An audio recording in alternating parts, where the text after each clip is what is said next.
Yeah, there are two things I'd definitely like to add. First of all, what Mary Jo said earlier today about having a coffee once a week with someone you don't know and just helping them. Yes. That would be amazing. My employees are, except for one, all women too, and I learn from them every day, and it's amazing because they're super strong women and they know their thing and they show the way. I'll maybe say where the dot on the horizon is, but they help me get the ship there, so that's amazing. And last but not least, women have fought an amazing journey in the past years, right? We have voting rights, we can drive a car, imagine if we couldn't, but right, in previous years we weren't allowed or we couldn't, but at the same time, women who were fighting for that kind of lost their femininity. They all of a sudden it's short, practical hairdos and male attire, and I think we should just opt more for the sexy feminist. That's a great thing to be, right? And that that feminist is not an angry word anymore, and that it becomes a good word, and that men also describe themselves as feminists because, I mean, it's for equal rights. So it would be weird if you're not. I need to say something there, Isabel. I had a hours-long discussion with a very good friend over dinner about why we are wearing makeup. I said, yeah, but now you are like, you know, you want to be equal. Why are you wearing makeup? And I was like, oh my goodness. Now I need to say, well, that's one thing to do with the other. I still want to look the way I look, and I like makeup. So, you know, and well, you know, please just don't start this discussion with anyone you know, because it's going to take you hours as well. Yeah. Perfect. So to kind of wrap it up, unfortunately, I have tons of more questions here in my little book, and we have four amazing panelists sitting here, but the time is pressing. So to wrap it up, what we heard is that we definitely need passion, we need that sense of curiosity, and we need that resilience in order to get somewhere. And I think a big advice from all of the four of you, if I got that correctly, is get a mentor for yourself, no matter what gender, it just matters what stage you're in, so it fits to you. And also be a mentor, because all of us can teach something and learn somebody else to progress. I think that's an amazing advice from all of you. Thank you so much. And now we do have these 2 to 3 questions from the audience. So I think we have the first question. You can address it to one panelist or all 4.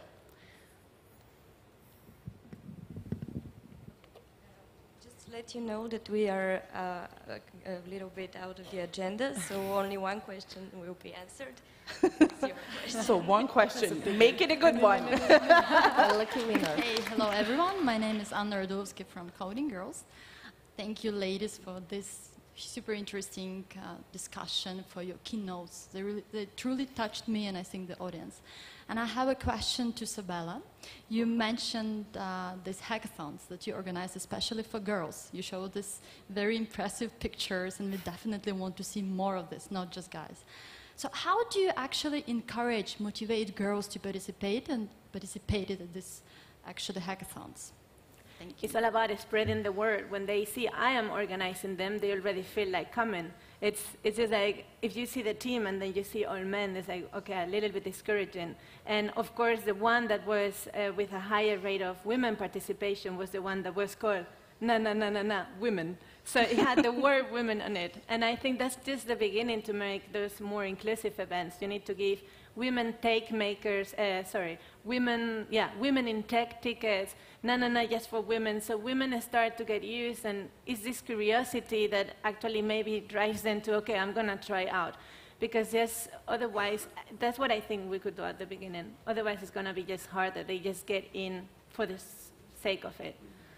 I don't know if my panel colleagues think, or they have any other ideas how to make more women participate in these kind of events and hackathons, but for the moment, that's all I could do. Perfect. Well, then, thank you for the question, and I think a big round of applause for this amazing panelists. Thank you so much. And don't forget that we will definitely continue the conversation in lunch. So just really go up to the panelists. They're amazing ladies, very open-minded, and just ask all your questions that you still have. Okay? Thank you. Thank you. Thank you.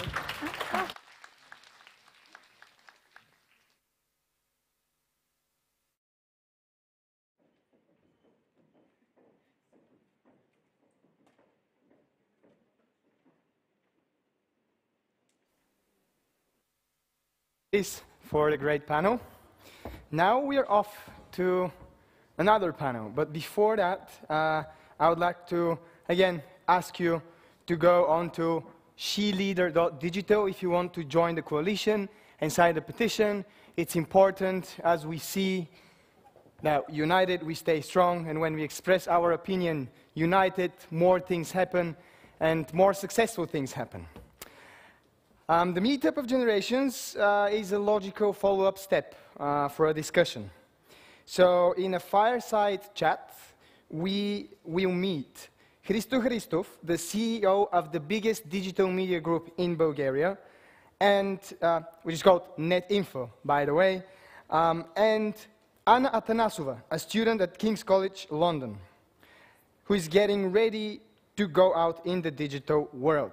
The chat will be moderated by digital and social entrepreneur Bojan Benev, the founder of Shin. Please, let's welcome them on stage.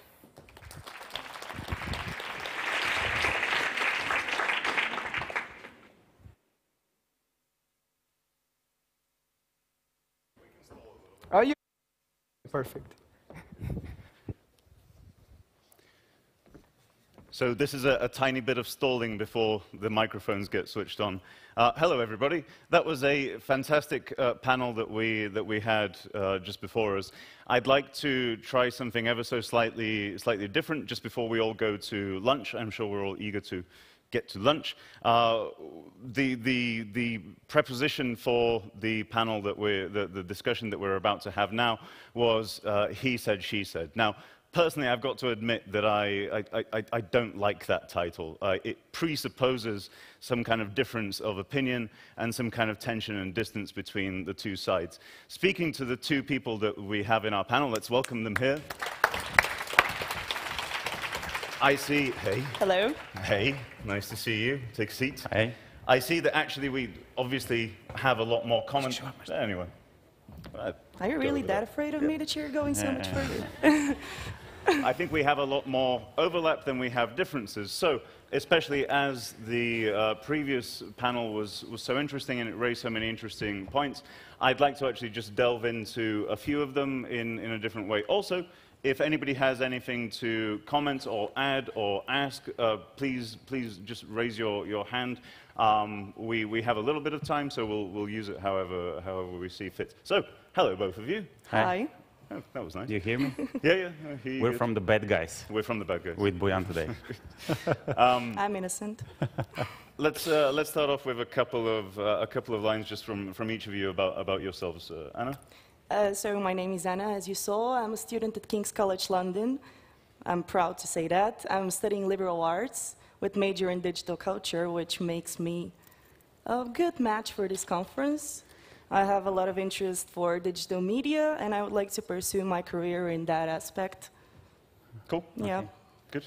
And you're the young one on the panel, right? Yeah, I am. Yeah, okay. Like the 19-year-old. Yeah, okay.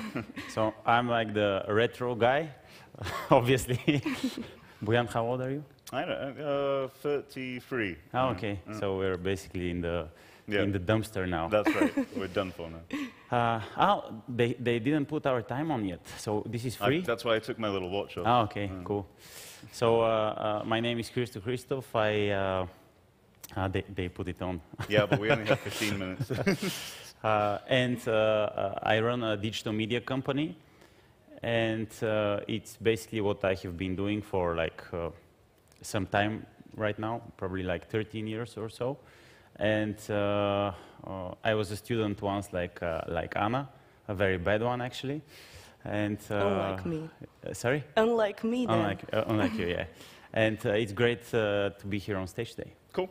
And just a little bit of background on me. I do two things. One is I have a small software company which is financed by Google. We develop experimental software for the media industry. And secondly, I'm interested in developing a model for the development of small rural communities in Bulgaria and beyond. So we're doing a small investment project to see whether we can bring sustainability back to tiny little villages. Good, that's nice. Yeah. Okay, I'm going to kick off with a slightly abstract question, which goes off of one of the things that was discussed in the previous panel. Could you tell me, both of you individually, what opportunity means to you? What does opportunity mean to you?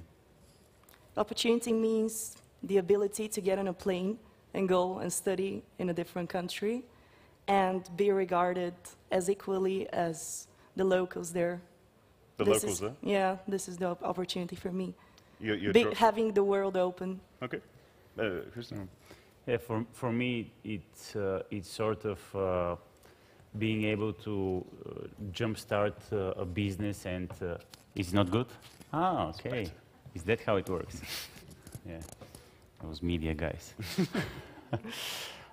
It's basically to be able to create a product over the internet and someone all the way from the other side of the globe to use it, basically. Okay. That's it. Okay, cool. Yeah. And Anna, like you ended up in London? Yep. Why? This was my dream ever since I was 9 years old. Okay. I ended up in a summer camp in Cheltenham, a small village in England, and I went to London and I fell in love. And I came back to my parents, I came back to my mother over there, and I told them I want to go to London when I go to university. And I pursued that dream for 10 years. Was that the case with a lot of the people in your school, or were you an exception? No. Why do you think that is? Because of my parents, to be honest, because they realized what is important for a young person to learn languages, to see new countries, to meet new cultures. Okay. And I feel this is what created me as a person that is standing here right now. So you're just towards the end of your first year of university now? Yeah, it's still not the end. I still haven't had my exams, so don't be too quick. But was it what you expected? How did it differ? What were the barriers, the issues that you came across? You know, I expected it to be a lot more difficult than it actually was, because London is a city which nowadays their motto is London welcomes everybody. There really is a lot of equality, and they turn to minorities and they ask you, okay, what's your problem? What do you want us to improve for you? And I don't feel like I'm a second-hand person there. I mean, in matter of education, we'll see how it goes in the working process, but for education, I feel like I'm competitive and I'm regarded as an equal person as the other ones. Okay. And why then, what draws you to digital? Because at the moment you're studying a liberal arts degree. Yes, because I have great passion for IT ever since I was little. And so I also love literature and arts. And when I found out about digital culture, which is an amazing mixture between IT and social studies, I knew that was a top notch. Okay. And Christo, you've been. Sorry. No, it's okay. It's fun to look around. You've been going at NetInfo for a long time now. Yeah, before you got started, and during the course of your work, what have been your role models? It's something that we touched upon a lot in the previous panel. Okay. What was a role model for you? Wow, that's a good question. I don't know. Well, you didn't expect to be asked questions. We agreed on different questions. It's very strange now.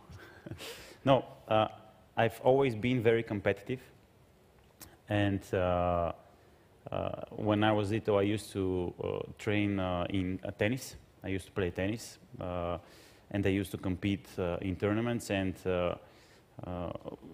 my parents tell me that when I was like 5 or 6 years old, I was looking at Jim Courier and Sampras and Agassi, and I was saying I want to be like those guys. So it's not a role model, but it's you know, I was super fixated, and then I asked my mom how do these guys do it, and she said that they're training 8 hours a day. So I basically went on and hit the ball against the wall for 8 hours. So, so I'm super competitive, and ever since my first years in school, for example, I remember the name of the girl which I was competing against when I was studying in the American college. Her name is Lewa. She's from Yugoslavia, and so for me it was a big deal that in second grade I got you know, over her marks. So it was like a competition who is going to win the biggest. It was a sticker of a Black Panther. So it was a very big deal for me. And so I cannot, you know, it's like, I don't know, probably sport people, I don't know, in the beginning. Anna? Role models? Role models. Well, what gives you the drive? What gives you the... myself. I find motivation within myself, and I also find qualities in every person that I think are significant, and because I feel like there is something important and something unique in each person, and every person that you meet gives you some motivation to do things. Okay, but that's a pretty broad answer. Yeah. Isn't that a bit of an issue with what we're doing here? Because we're pretty much speaking to the converted, aren't we? Like people in this room will agree on most of the points that have been discussed. I think the big challenge is how do we take that out and inspire other people, inspire the people, say in your class who didn't want to do that. The girls, given the context of what we're talking about today, but everybody in general, because in tech especially, we do live in a little bit of here in Sofia and in Europe and in a lot of places. Almost like the Bitcoin bubble. Almost, but not, because it's not a bubble. Don't say that. Yeah. How do we take the positivism and the confidence that you have, that a lot of the people that we've seen on stage today have, and take that out of our bubble? How would you speak to your school friends from? Well, first of all, there's a bit of a challenge because you need to find like-minded. So it doesn't just work with everybody. When you get into those bubbles and you meet people who share your interests, and then maybe you reach out to their networks and find new people. It's not just meet a random person and inspire them. It doesn't work like that. For me. I think it's impossible. Great. No, really, it's job done. No, no. When I was starting off, you know, when I was Anna's age, or you know, I felt a lot of a loner. So you know, those things that were interesting for me weren't interesting for my friends around me. So actually, I think that for like, I don't know, for like 5 to 10 years in the beginning of your journey, I think you sort of separate yourself from the environment that you're in, and sort of find a new environment of people around you, you know, like-minded people.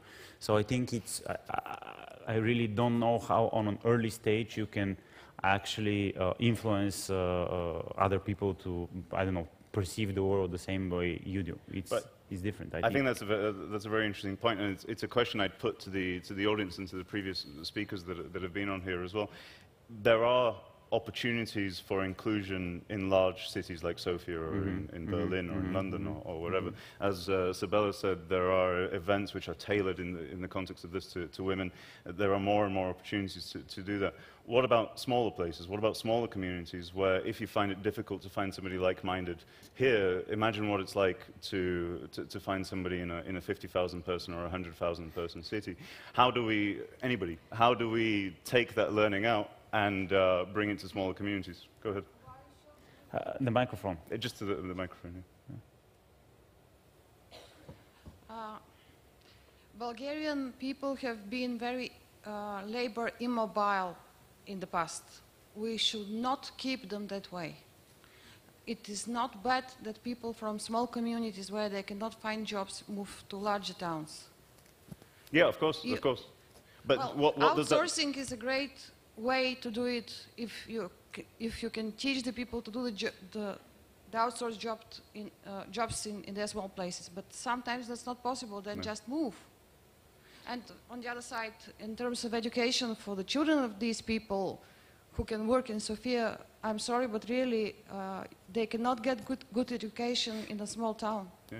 But I guess the flip side of that is, what does it mean for those smaller communities? Like, what's left there? Does it mean we just ignore them? How do we bring some of the spark that's going on in the larger cities here? You know, I feel this might be like one of my missions. When I get most out of the western part of the world, I come here and I have to enlighten people. I have to explain with the simplest of words what my idea is, what those abstract IT concepts mean, and I think this is when you actually educate others. You feel like you have a passion for this? Yes, I do. Yeah. I think the best way is is just showing, is just doing whatever you want to do. I'm not sure it can happen through a discussion or telling or whatever, do this or do that.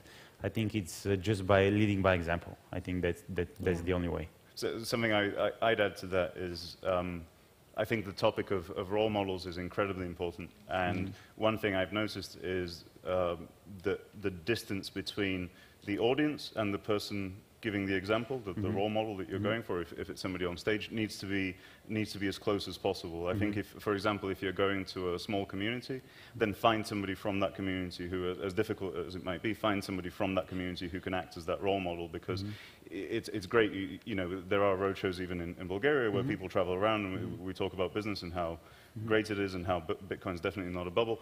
And at the same time, you sometimes have a big distance between yourself and the audience, and I think with a little bit of research and a little bit of effort, you can get examples who are close to the community. Yeah. Yeah. Good. Questions, comments, anybody? It's a good opportunity. Oh, okay, good. I have another 2.5 minutes. I'm looking at the thing. Ще се опитам да бъда много бързо, ще говоря на български.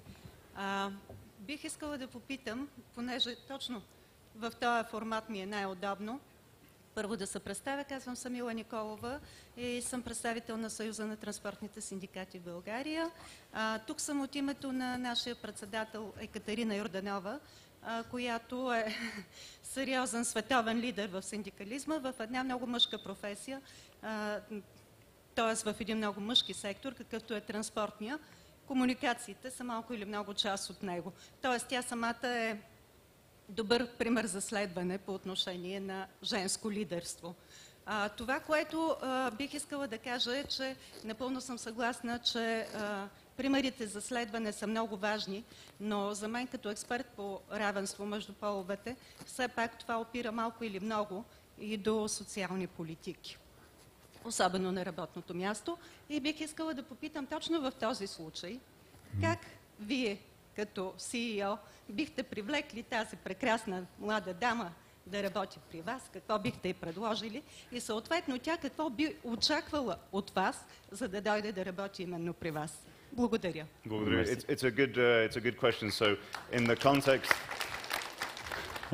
context that we have here, Christo as a CEO of a large media company, what approach would he take to attract somebody to work like Anna? And reciprocally, what would Anna do in order to try and make an impact on someone like Christo? Yeah. What do you have to offer? Well, first of all, thank you for the question. It's a very good question. I'm really super attracted by talent. So I totally hear what the previous speakers had to say, and for me, it makes absolutely no difference where you're from or how do you look, or lastly, you know, it doesn't matter at all what gender you are. For me, it's a matter of talent. You know, when I see the talent and when I see the passion, for me, it's like I just have to have this person on my team. It's like a magnet. So probably it's difficult to speak for myself. Here I have a couple of great talents from NetInfo. Maybe they can elaborate after that on your question. But this is what attracts me. I'm really, really attracted by talent and passion. And by talent, I don't mean skills. It's very important to differentiate. I will not be looking for Anna to be, you know, super capable in video editing or screenwriting or whatever. I mean to be a talented person, to have really, really passion and talent for what you're doing. That's what I'm looking for. Anna? What would attract me is freedom of thought and creativity, because yes, Sorry. No, stay. There certainly are tasks that I should complete if I work for you, but if I come up with a creative idea that I would think, oh, this would fit nicely in your program, I wouldn't expect you to cut me off right away. Maybe listen, maybe criticize. Does it cost money? Maybe it would cost you money. Okay. But yeah, I'm looking for understanding, as naive as it sounds, and just to be myself in the working environment that I'm looking for. Cool. Okay. Okay. Great. That was a great question. Thank you. And I think we'll wrap it up with the final question. Yeah? Yes. Do you want to? Yeah. Okay. I think, Anna, you're an example of the working force coming up, right? Yes, I am. We notice with millennials and everything that's coming after that, that they're very focused on purpose-driven companies and purpose-driven leadership as well. Do you often go by the values of a company before you would be interested in them or before you start following them? First of all, thank you for the question. I'm still a first year, so I don't know. I haven't really thought that much on what companies I would like to work with, but certainly values, if I'm looking for a company, values would be significant, for sure. But what sort of values? Which I guess begs the question of how do you have the authenticity of the values? Because are we not in a bit of a situation where a lot of companies claim to have values, but then where's the authenticity? And I think especially, maybe you can probably say a lot better, but it becomes a lot clearer nowadays when a company is being fake about the values that they profess. Yes, digital technologies allow us to do our homework before going to the interview and to dig into that research and actually see what the company has done. And if there's non-information for this company, it's probably fake.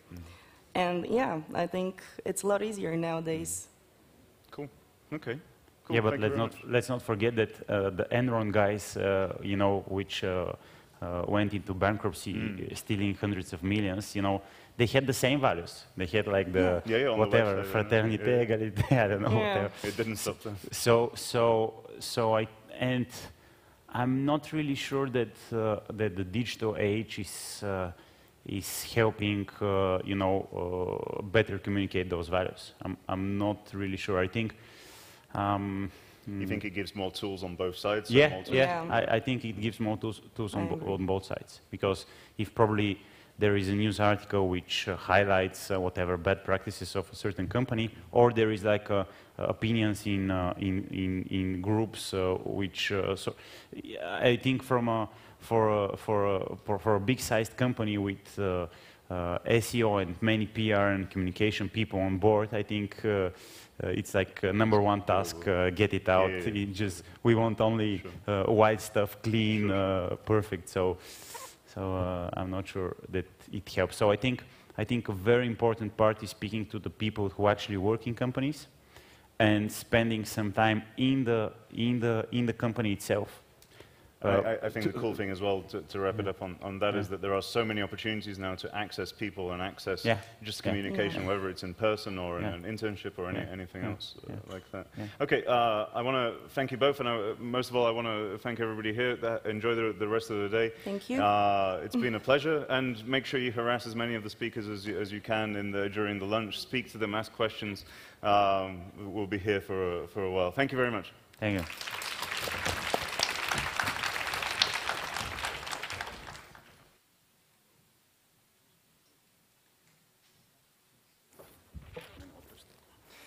Thank you for the great panel. Bojan, thanks for the great facilitation. I wish a lot of success to Anna in finding the best companies she can work with or starting her own company as an example. And good luck to Hristo with attracting the best talent with no regards to gender. That's something that I wish for. Okay, now before going off for a lunch break, which by the way is on the 8th floor of this building, so probably the only way, that's what I heard, to get to the 8th floor is by the escalators. It's also the safest because of security things and so on. Before that, I want to tell you that whoever stays from you until the end of the conference, he will get a really special gift from the Initiative for Social Empowerment. It's a surprise, so those of you who stay until the end will learn what is it. And now we're heading off for a lunch, which I would like you kindly ask you to be back here at 2:45. Thank you.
I went to the office, and this was what was waiting in Piccadilly Circus for me and my other co-workers. As a normal human being, as a curious human being, I ended up doing what the internet has given us. I went on Amazon. I bought a lot of books that would give me the opportunity to learn about the problems of waste, pollution, which led to figuring out what the bigger problem was, which was climate change. I went on TED, so as we found out also earlier, a very particularly important platform for knowledge. And then also went to some pop channels like Wired to understand better what's the perspective of scientists and technologists on the topic of climate change. At that point of time, I was working in fintech, in the finance sector, and obviously, you know, this was kind of a necessary step for me to educate myself as someone coming from a business and finance background. So what was I left with? I was left with these statistics. And within, you know, a short amount of time, I found out that I have to be vegan, I have to buy solar panels, I have to start collecting my trash separately, and also probably move out of the city and live with a place where there is like a farm from which I can feed myself. Well, this led to my venture, Plan A. Plan A looks at the problem of climate change. Climate change is a problem that is related to you, to everyone else on this planet, but in particular, as the statistics show, it's related to 3 billion people until 2050, which are actually threatened, and you know, their lives are in threat. And it also costs a lot of money. You can see the range is fairly big, between 100 and 530 trillion. Just to give you a reference, the size of the world economy last year was 127 trillion. So clearly we have a big problem to solve that requires a lot of money. What is Plan A? Plan A is a fully fledged fundraising and action platform in the fight against climate change. We have monthly campaigns that use data to focus on solving particular problems. We select, the process that we use is that we select causes, sub-causes, and regions first, using data and our in-house built algorithm. That leads to us choosing a partner organization and then leading to a campaign, and also fundraising efforts in order for us to gather enough money to be able to fund this particular organization. As soon as the funds are allocated, we have, as a responsible platform, we responsibly explain what happens with the money, and we give transparency reports to all of our donors and audience. The causes that we focus on are, in our minds, the building blocks in the fight against climate change. These are forests, wildlife, oceans, sustainable living, energy, and waste. These individually and together lead to addressing climate change in its fullness.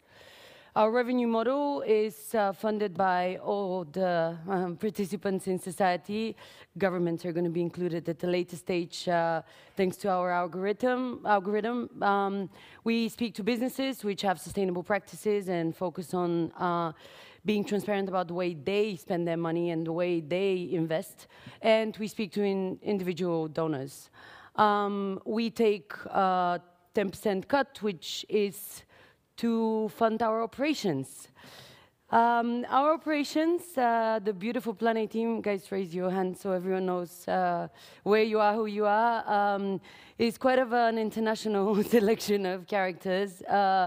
And it's also a good mix of women and men. I must say Nathan, who is the first employee of Plan A, had it a bit hard for the first 4 people because he was the only man in the crowd, but now things are becoming a lot more equal. This is Zach, who's our intern who also came to Bulgaria, had to fly out today, but I wanted to show his face and say thank you.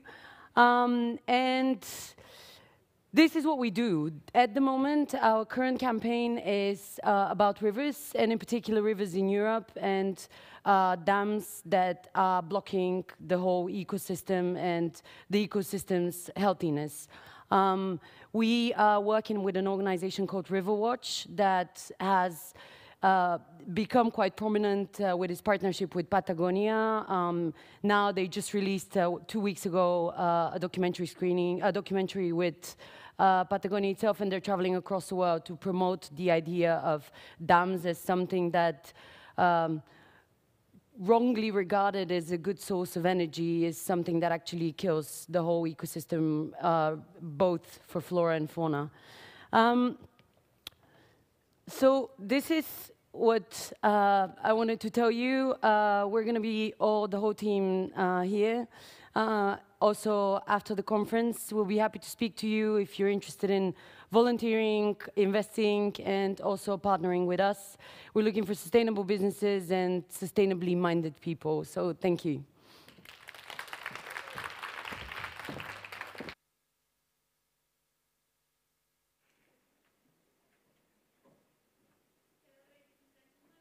It's a great pleasure and happiness for me to be here with you today.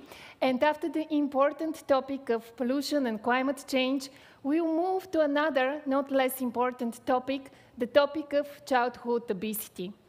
My name is Mariya Pavlova. I'm a nutritionist, food blogger, a mother of a 5-year-old, and a co-founder of the About Food Foundation.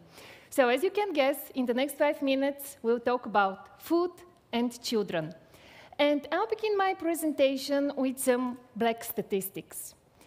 Do you know that in accordance with the World Health Organization, globally, more than 40 million children under the age of 5 and more than 340 million children aged between 5 and 19 are either overweight or obese. Bulgaria ranks 5th in Europe in childhood obesity, with more than 200,000 children either overweight or obese. For some people, these are just numbers, anonymous statistics, faceless data. For me, these are real children. Children who in another decade might be insulin dependent, or might have diabetes, or might have cardiovascular disease, or even cancer. Children who might bankrupt the medical care system, or the social care system, and who for the first time in human history might have shorter lifetime span than their parents. For me, this information is a cause of constant pain and anxiety. It aches me anytime I meet an obese or overweight child on the street, because, by the way, in my own childhood, such children were a rare view. Today, they are commonplace. This troubles me because I'm a mother, I'm a woman, I'm a nutritionist. And this is really sad for me, as it must be for any of us.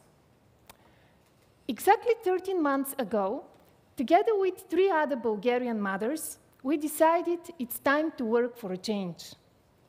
We started by joining the global food revolution movement led by Jamie Oliver. I'm sure you all have heard his name and his efforts to stop childhood obesity. And we became local ambassadors.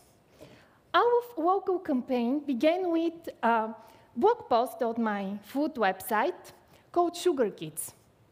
In this blog post, we asked other Bulgarian parents to join our efforts and our food revolution.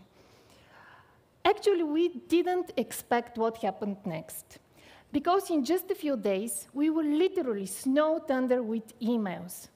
We received hundreds of messages and comments of parents who wanted to do something, who wanted something to be done, something to be changed. It was physically impossible to read and reply to all messages. What turned out possible, though, was the organization of the first National Bulgarian Food Revolution Day in just 2 months' time. We did it with voluntary efforts and 0 budget. With these limited resources, we managed to secure the help of 100 Bulgarian volunteers across the country who helped us organize 35 healthy cooking workshops in 18 Bulgarian cities, in which more than 1,000 children and their parents took part in an amazing and inspiring event that was covered by all major Bulgarian media. And here you can see some pictures of this event. This is Stara Zagora, this is Kyrgyzstan, this is Plovdiv, this is Sofia. You can feel the atmosphere, you can feel the spirit. By the way, the children in these events, they were really so happy to try real food, to participate in cooking. In some of these workshops, we prepared real pancakes with vegetables instead of Nutella. Some children tried such for first time.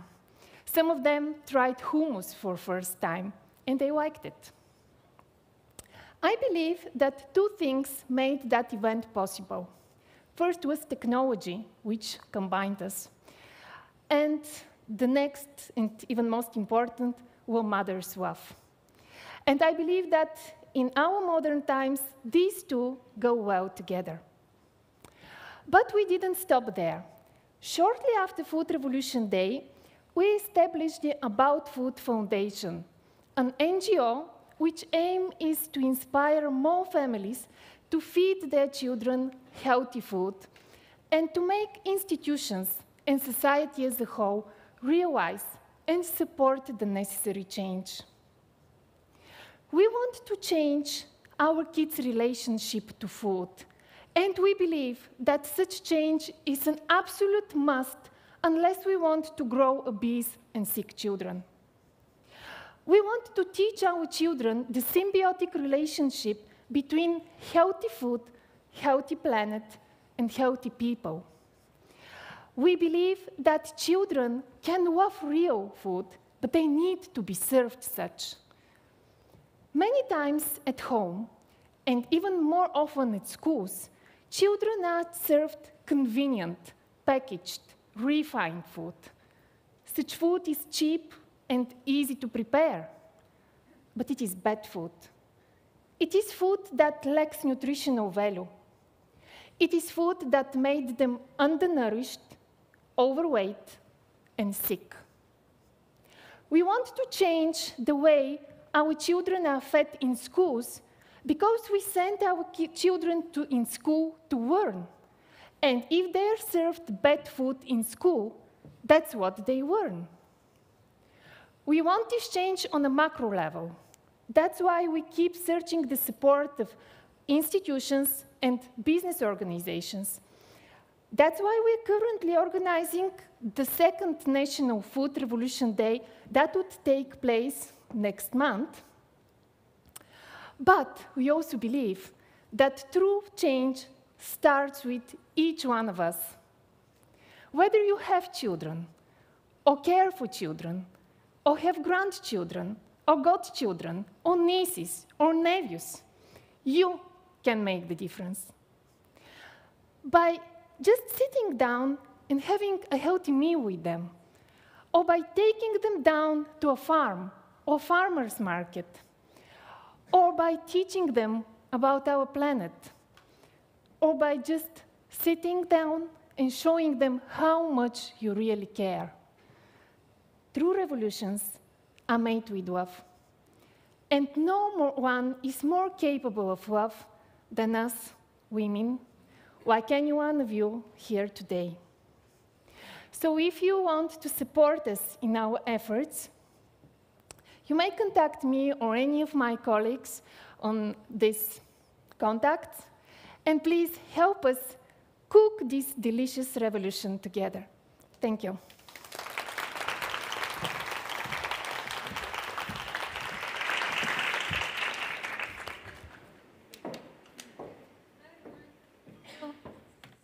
Is this on? Okay, perfect. Hi, I'm Eva. Thank you very much for having me. It's a great pleasure. I'm going to talk to you today about refugees and technology, so it's going to be interesting. I'm going to give you first some background information on the refugee crisis here in Bulgaria. We didn't feel it as much, even though the media portrayed it as a big thing. But there have been around 18,000 people who have received refugee status in Bulgaria between 2013, so the beginning of the crisis, and last year, so not so many. And still, those who remain, because not all of them do, those who remain face a lot of challenges in terms of integration because of the language barrier, the media discourse, and the, frankly, dysfunctional integration system. So in this situation, we asked ourselves, what can we do as a grassroots project, not necessarily being funded by the state, because there is no such option, and how can we use technology in order to propel this? And this is how we ended up founding Human in the Loop. We're a social enterprise. We're founded as a company that trains and employs refugees to deliver the so-called human-in-the-loop services. And we deliver these things to machine learning companies and to artificial intelligence companies. So it's really neat, it's really innovative, it's awesome. Okay, so what is human-in-the-loop? This is basically a way in which I can train an algorithm to recognize cars. If I want to create a self-driving car, I am, for example, having humans to manually annotate images of cars, that I'm feeding them into the algorithm, and then I test the algorithm. If it doesn't do well, humans correct it, and then this data is fed back into the algorithm, and this is how you improve the algorithm, and finally you have a self-driving car algorithm that can recognize cars. So what we do is train people to do very easy manual tasks. These are things like data collection, categorization, image annotation, analyzing text, and so on. And for these, you don't have to have any previous skills or to know Bulgarian or English. It's completely accessible. And then these are provided to, for example, computer vision companies. Right now, we're working with a Bulgarian company called EIGE that does image recognition, which is awesome because they actually have a use for this. Also self-driving cars, as I mentioned, or drones and satellites. Currently, we're talking to one Swiss company that needs satellite imagery annotation, so it's really exciting. Also for retail, e-commerce, chatbots, so analyzing data both in English, also maybe Bulgarian, but above all, Arabic and Farsi, which is the linguistic strength of refugees that they have and like that of value. Currently, we're actually communicating with Qatar University and MIT to do some text annotation for them for detection of fake news. And also customer relationship management and social media monitoring. All of this is called impact sourcing. This is the model. Basically, companies outsource their work to us and in that way make a social impact. By employing our workers, we're also providing them with an opportunity for future growth. So they work for 6 hours a day, and during the other 2 hours, they receive training in English and computer skills in these 5 paths. We have also organized just general computer skills and English courses with a lot of Bulgarian NGOs. Currently, we have one which is exclusively for women, and it's being very successful. We're also organizing different events, hackathons. We have an upcoming Sovathon in collaboration with MovieG, so stay tuned. And we're also encouraging refugee tech and refugee-led projects. Basically, we have accomplished this without any funding whatsoever, based on really amazing partnerships with the IT community here in Bulgaria, with different NGOs, with UNHCR, and so on. And of course, right now we're on a really small scale.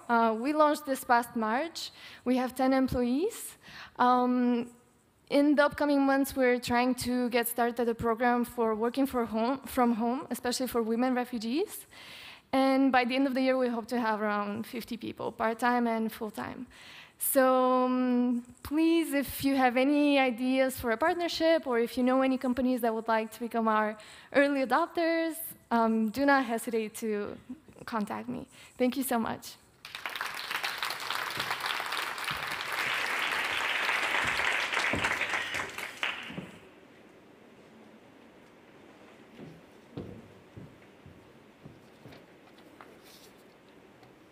So This is me and my sister at the age of 25 and 27. At the age we founded our company, which, by the way, is our first enterprise, which we started with all our little savings. So Roses Mark is the first and only brand focused on food from roses. The idea of Roses Mark was born in the year of 2011. Back then, when I was asking people in Bulgaria, have you tried anything with rose flavor? They would say, rose, you can eat roses? Really? Or some of them may say, I have seen rose jam in souvenir shops. No, the roses are edible, that they have such a gentle aroma and nice taste. And my sister was so delighted by the feedback she received from her colleagues in Milan. This is the place where she graduated her master's degree in brand management, that she decided she has to do something about that. She realized there's almost an empty business niche. And she decided that she has to change the game of how people accept roses, how people think about roses, and how much people know about roses, because roses are not just the flowers you give for St. Valentine's Day. And 6 years after we started, right now we are proud to be the inventors of the first and so far the only patented chocolate in Bulgaria, which is chocolate with roses. We have a collection of sugar-free rose jams, the only sugar-free jam collection in Bulgaria that we invented in the summer of 2016. And we are teaching people of the health benefits of roses, because we really do believe that if people are aware how roses influence people and impact people's lives, they are gonna drink rose tea or have rose jam and chocolate every day. So how are we doing it? So at the very beginning, we were looking after the pioneers of the food industry in general, which are, most of them are in France or in Italy. So we started our research on European level. Then we started our distribution through an online shop on the size of the European Union. And further on, when we were working, we started using digital tools to find partners all over the world.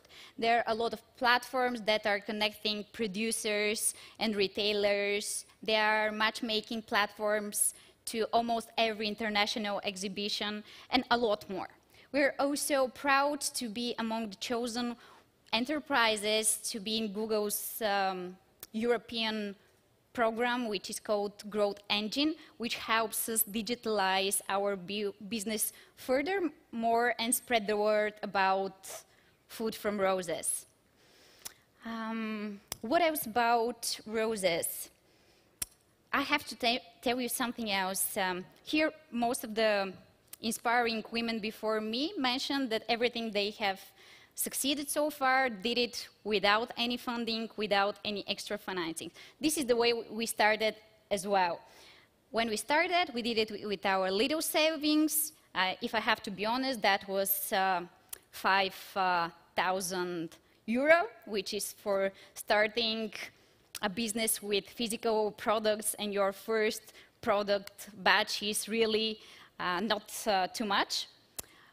But then we've proved our models. Now we have a lot of fans, not only in Bulgaria, but throughout the world, so it is possible.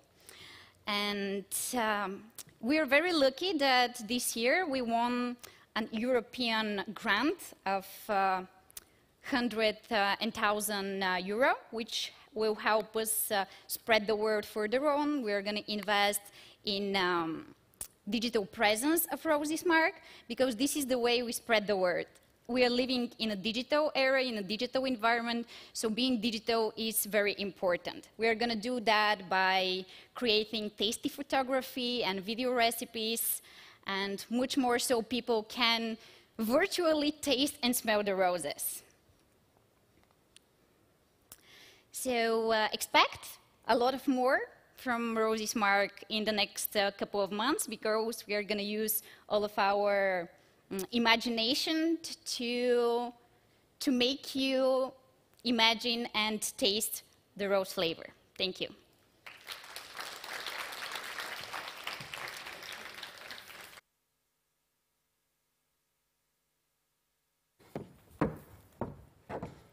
Hello, everybody. My name is Olga Mineva, and I will let you Google the rest of this because we're in the digital area right here, so I will not bore you with any more details about me. Have you noticed how serious we get when we grow up? Thinking about serious stuff, doing serious jobs, dressing up very seriously. Right now also, everybody is really serious. What about there is an element we left back in our childhood that could be the solution to some of our serious problems? I'm talking about the element of play. Let me tell you about a way our digital world and the power of games could shape a social revolution. I want you to imagine a room with 30 women. Listen to them chatting, probably very loud. Listen to their laughter. Look at them, 30 bright women, 30 bright minds, ready to make real impact with femininity. Now I want you to look at them once again and realize that 10 out of these 30 women have experienced some form of domestic violence, some form of physical or sexual assault since the age of 15, with consequences for them, their lives, their families, their friends, our society, our economy, our whole advancement as humankind. And this room we just imagined is a lot bigger.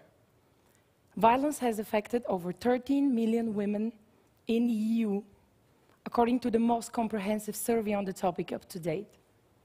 And all these women face some major challenges in their fight to overcome violence, in their fight to make impact with femininity. The challenge, to admit it to yourself, to report it to others, to seek help, to find help that's not available in every city, to find long-term support. Very often, services are funded for only periods of 3 to 6 months. And to meet someone who can support you and is well-trained and experienced with this fluctuation in the sector, that's really challenging. But the biggest challenge is to remain motivated in the long run, in a real challenging journey towards behavior change, attitude change, and real life change. So to support all these women, we need a service that is safe, anonymous, accessible, available, that is offering comprehensive support and real feedback. A service that is motivating and challenging and engaging. So let's go back to that room we just imagined, and imagine that it's digital. Imagine that is a place where all these women can go and solve specially designed missions for their personal development. A place where they can solve practical tasks and get real feedback from their own dedicated mentor.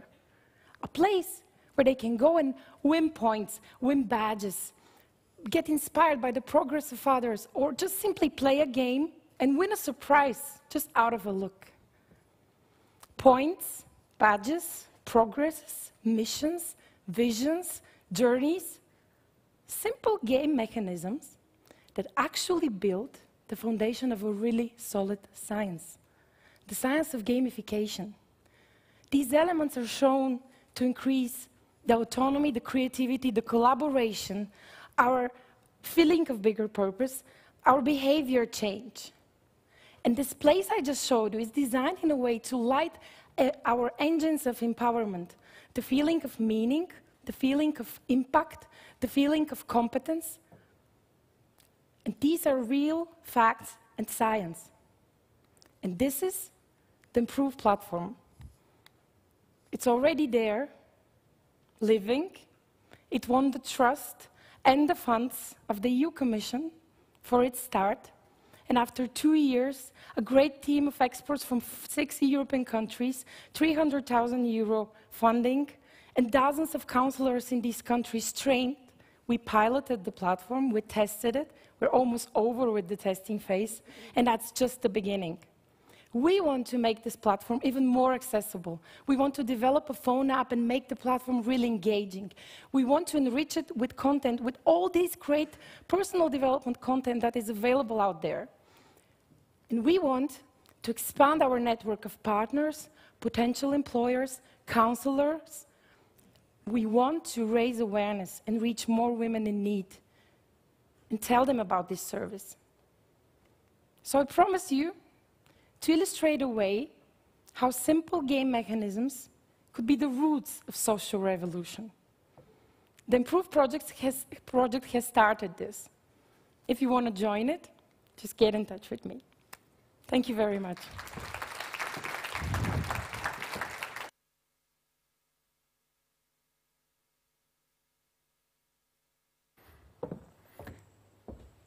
May we just note how adorable these 5 ladies were, according to me. Wait for it. What they achieved so far, what they've done so far, I'm pretty sure that it's just the beginning for them. And for all the, I know there are some investors here, look at these ladies for sure, because you want to be close to them. I'm definitely, for sure, in future. With Isabel, we were talking in the break, in the lunchtime, we were sitting on one table, and we were talking how we should be celebrating more, and celebrating not just parties and, you know, discos, clubs, and so on, but just celebrating small things in life, celebrating people. And I want to ask you, with a great applause, to celebrate these 5 ladies, please.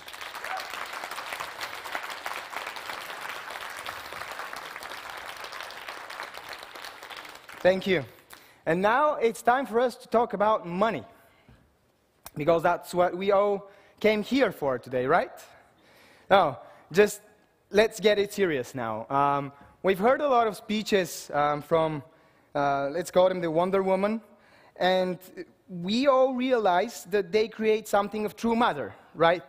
And so why is it so hard for them and for these 5 ladies to raise venture capital money? Or is it actually hard? The answers of these questions will be given in our next panel, where one of our first guests is Marzena Bialeczka, who is a managing partner and founder of Experior Venture Fund. She has a key role in value creation and supervision of the fund's portfolio companies, including chairing of supervisory boards of Augolytics, Tour Medica, and WeGirls. Marzena has spent almost 20 years managing investment banking operations of several international institutions in Poland, and she is an expert in restructuring.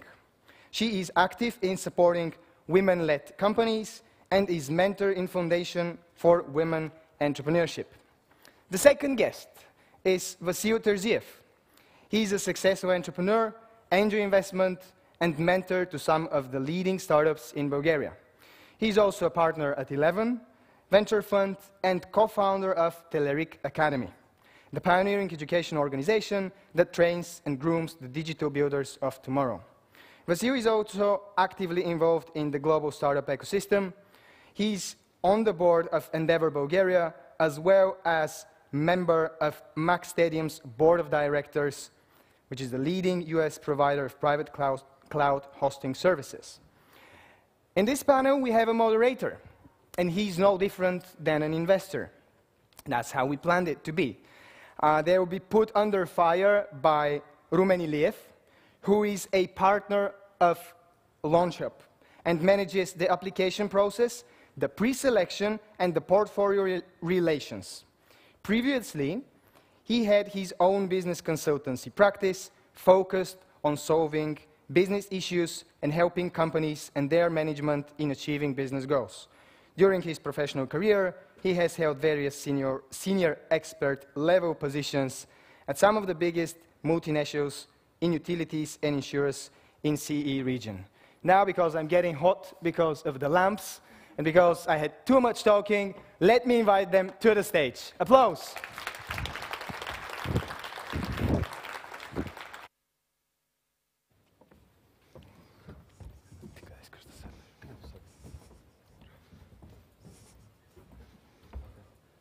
Hello, ladies and gentlemen. Okay. My name is Rumen. I'm pleased to be the moderator of this panel.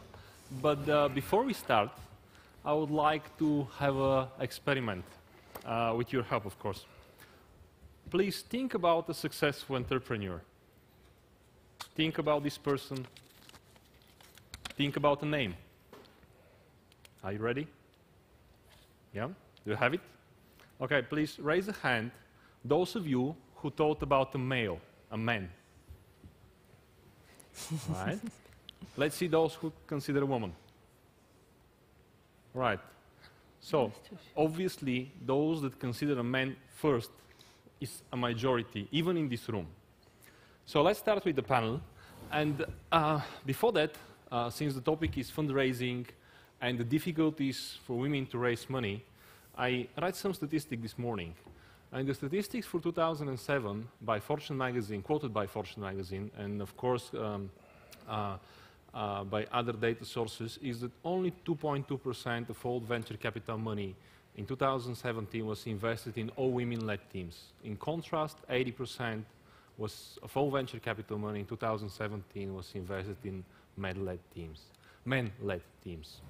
And now I'll give the word to my panelists. If you would like to introduce yourself, or you're going to skip that because you've been already introduced. I think that we can skip it. Okay, we can skip it. So let's move to the topic. Please tell me, what is your opinion on why it's harder, and if it's harder at all, for a woman to get funding compared to a man? Funding from VC or yes, funding in general? Because there are two different issues. Funding from VC, when you think about VC, you should think about in which industries or in which segments VC funds are investing. In general, there are technology funds, deep technology funds, biotech funds, so quite specialized funds. And you haven't been here in the morning when there were a statistic presented from recent research, and apparently just a very little percentage of women is planning their life in correlation with technology. So we are talking about statistics. Always you can play with the statistics, but the truth is that there is no sort of big supply of the quality projects which venture capital firms can invest. So if I have to choose the project, I would not, I know that it might not sound here sort of in diplomatic way. For me, it's not important whether it's a woman or man. For me, what is the most important is a project and the rationale behind that. If I want to invest, I look at the team. Obviously, the team is for me very important, but what I look is the trends of the market, whether this project can be scalable. For example, some of the projects which were presented here, for me, looks very sort of domestic. I might be wrong, because I didn't have time to examine them. But in general, venture capital have to return the money to the investors. So we have to look at the return on equity invested into the fund. So Vasco, you're also co-founder of Telerik Academy, and you can observe how many women and men are studying in technology firsthand. Do you agree with what Marjana is saying? Absolutely. I deeply believe that if you peel the onion and look at the underlying numbers and you analyze the whole funnel, you see that it's not really discrimination at the end, that women get penalized because they're women and they don't get funding or they get less funding, but rather it's how much of an overall opportunity you have coming in. And what's important to know is that it's venture capital. It's not a social enterprise, and we're judged on our ability to create returns for shareholders, and it's completely gender agnostic. So really the challenge is how you solve the top of the funnel problem. And in my view, one of the issues is that far too few women go into technology, biotech, entrepreneurship in general. And when you have less people studying that, less people pursuing a career in technology, then you have less people in leadership positions, less people who are qualified to start more or less a company and lead it to success. So that for me is the challenge. And for example, just to give you a number, the historical number of males to females for the 10 years in which we've been doing the academy is about 82% male and 18% female, which is again pretty high, but you see that even at that stage there's a discrepancy. And if you want to change the end game, you got to start from that. How do you move that from 18 to 30? How do you then incentivize them to not just study it, but also to pursue a career and more or less dedicate their life to that career? If I may summarize then, for the technology venture capitalists, one of the issues is not that they don't invest or they discriminate, but it's more about the deal flow, that it's skewed towards men because of education and because of other factors. Marzena, I look at the Expedia Venture Fund website, and I was a bit surprised to discover that most of the partners are women. Now, statistically in venture capital, only about 8% of venture capital partners are women. How come that you're different? This is right, and actually this diversity which you've seen on our website is quite new one, because previously we were previously there were only women on the management board of the fund, and the reason for that is, I mean, I'll try to sum up in a short way how it happened. When we were preparing for the fundraising with my female partner, we decided we want to have a fund, and we thought that as a woman, you have to be prepared better. So trying to raise the first fund, the first managers, we decided that we should add someone who would strengthen our position during the fundraising process. And we added a partner which is experienced in venture capital. And he was so keen to join us. And we went through the sort of first fundraising process. We were promised to get 50% of the fund, so we got the anchor investor. And when we were going through this process, he came back to us and said, look, I got an extra offer from the fund, much bigger than yours, from Italy, and he was Italian. And he said, sorry girls, I have to leave you.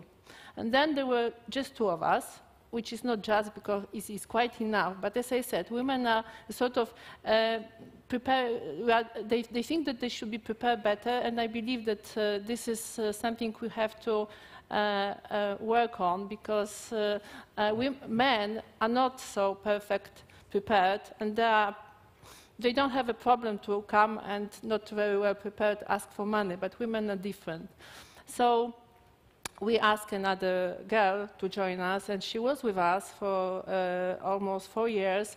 At a certain moment, we decided that she should be doing something else, which means she left the fund, and she's now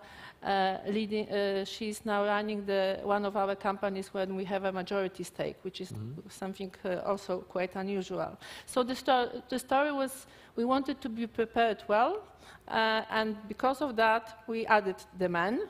Men left us. We managed to raise 20 million euro fund, first managers. We were quite successful, and as we deployed all the money from the first fund, we are now in the fundraising process again, and we decided that we are really supporting, not decided, we are really supporting diversity. And this is why we asked men to join us. We gave them the opportunity to be with us as a junior partners. All right, that's very interesting. By the way, this leads me to the next question, because I happen to know Marcin Borsec, one of your partners that obviously you added recently. And one of the things I was considering to ask you both is that in the VC industry, the venture capitalists tend to invest in companies and teams they can get connection through other people. I mean, they usually don't invest in companies, you may agree, you may not agree, that are so far away or so distant that they cannot find any connection within their close circle or circle of references. Is it possible that men-led venture capital industry have more connections with with men founders than with women founders? I don't know. It's just a question for both of you. I think that you know the statistics. Unfortunately, first of all, VC the life cycle of venture capital is quite long. Usually, the fund is funded for 10 years. So you go through the round. You know, you invest, and then you then you sell your companies, and sometimes in the middle you start raising the next fund, and you won't. You don't want to have anybody at the fund level whom you don't trust, with whom you didn't work.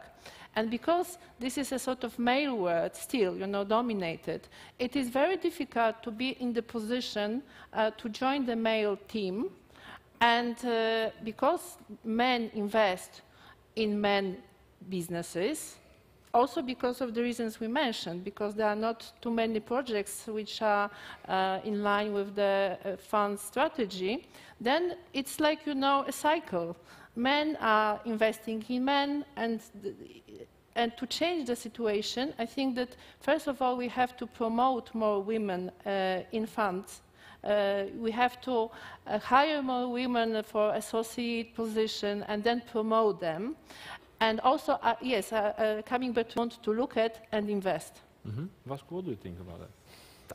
I think I share a little bit different view, because men or women, everybody is 1-2 hops away in any community. You can always find somebody who has worked with the given person and get feedback on how they behave in a team setting, what's their track record, etc. So I don't think this plays as much as the other one, which is just not enough people pursuing specific degrees. Because when you look at many of the startups, they're not really, they don't have to do something with like men's sports or women's products in order for that to study that and work that for 10 years in a company before, you know, they found a company to evolve that market problem that they've seen. So I think it's not really... It's not the answer then that we're seeking. In some cases it is, but the most dangerous thing is to generalize because of a few specific occurrences here and there. No, but my idea was not to generalize. Just, you know, when you look at the statistics, these are the statistics. So if you have like among 100 projects, 90 which are run by men, then there is a bigger possibility to invest in these projects than... No, absolutely. Yeah? I agree with that. My point was that it's led by men, but it's not, to Rumen's comment, specific to men. It's just men leading it. But the problem is not men-centric. Yeah. Well, I saw that when I sit on the chair, there was a bag of cosmetics. And I was thinking to ask you, well, at least it's said that venture capitalists invest in things they understand. You can agree or disagree. And my question is it possible that an industry that has predominantly men as venture partners invest in things that they understand and they disregard things like cosmetics, fashion, and things that are outside of their knowledge and expertise?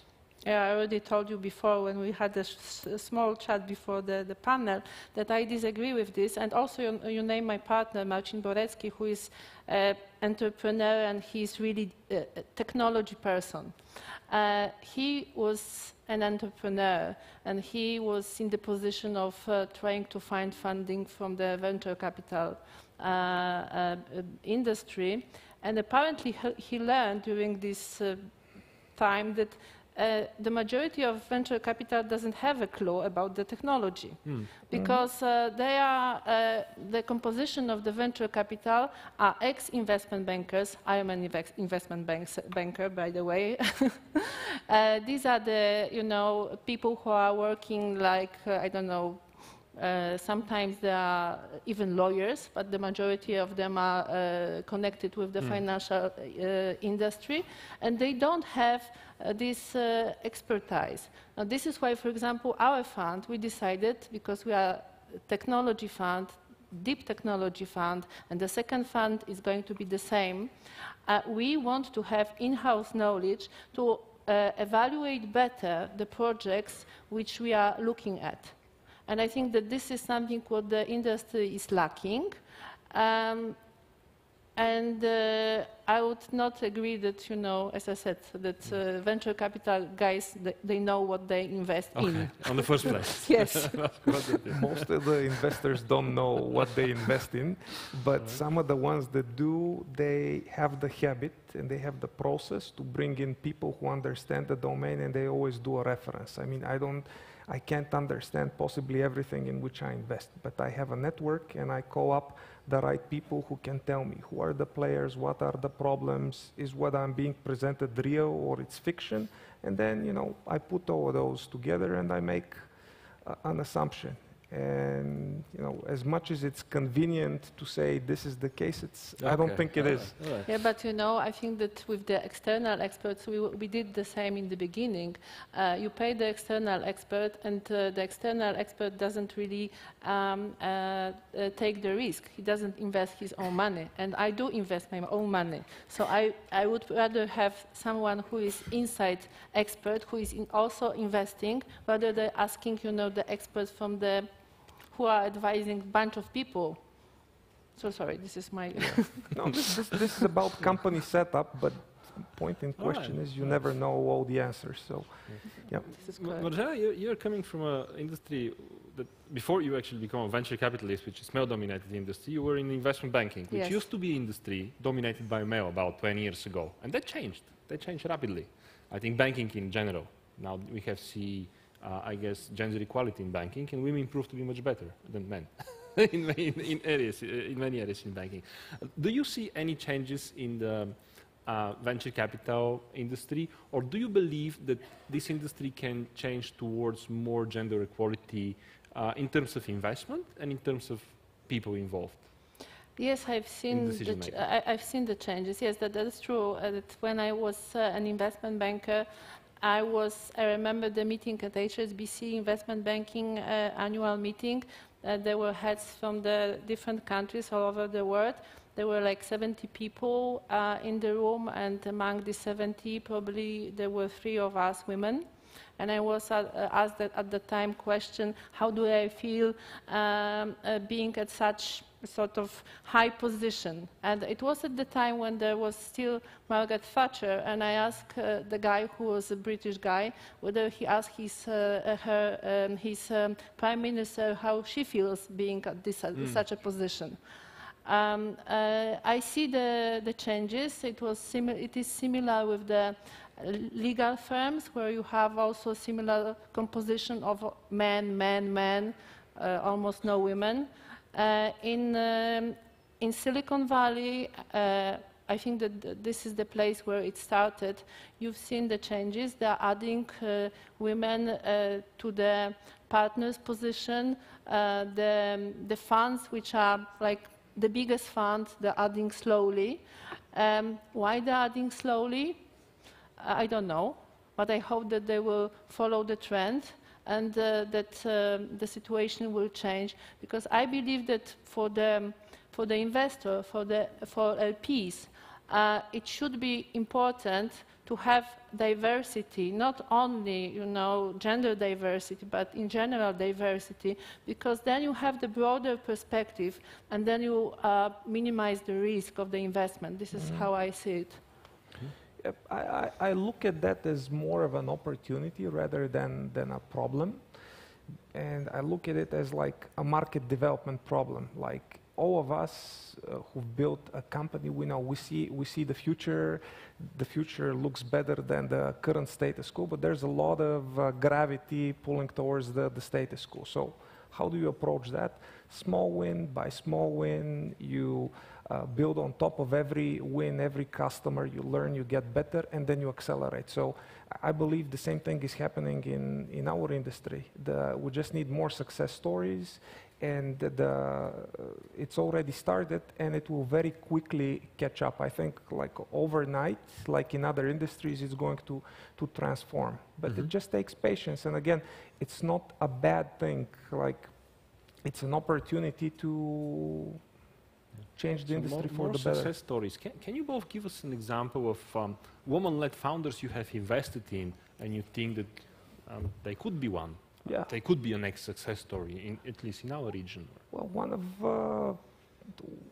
one company which had a female founder, we exited together recently, BG Menu, and I can only sing praise for Zori, her wit, her hard work. That business would have never been as successful if it were just Vladi without Zori. Another really favorite investment of mine is farm hopping, which is a service which connects local farms to consumers, led by a fine lady called Rossi. I've been really impressed by her unwillingness to give up, go through any kind of obstacles, and really persevere in building that. Many times men crumble under a lot more pressure, despite the popular bias that men are much stronger. I actually have seen more stamina and perseverance in women that I've backed or worked with than in many men. Dragon. This is the company which has been funded by 3 founders. Two of them are women, and they run the company, which is a meta company, which have a social impact because they developed the tool application for the therapy of the autistic children. They have been admitted to the Google Launchpad. They got awards. And they start the pilot now with Google in the United States. We are raising now funds for the Series A to enable them to start the commercialization on the US market. So what we need. Maybe last thing I would like to mention here, and that it's something we discussed during the break, and it's connected to the fine ladies we have here on the stage. Basically, we have ladies, entrepreneurs doing their own businesses, managing their own businesses, and we can observe that statistically, again, around 30% of small and medium-sized businesses in the world are led by women.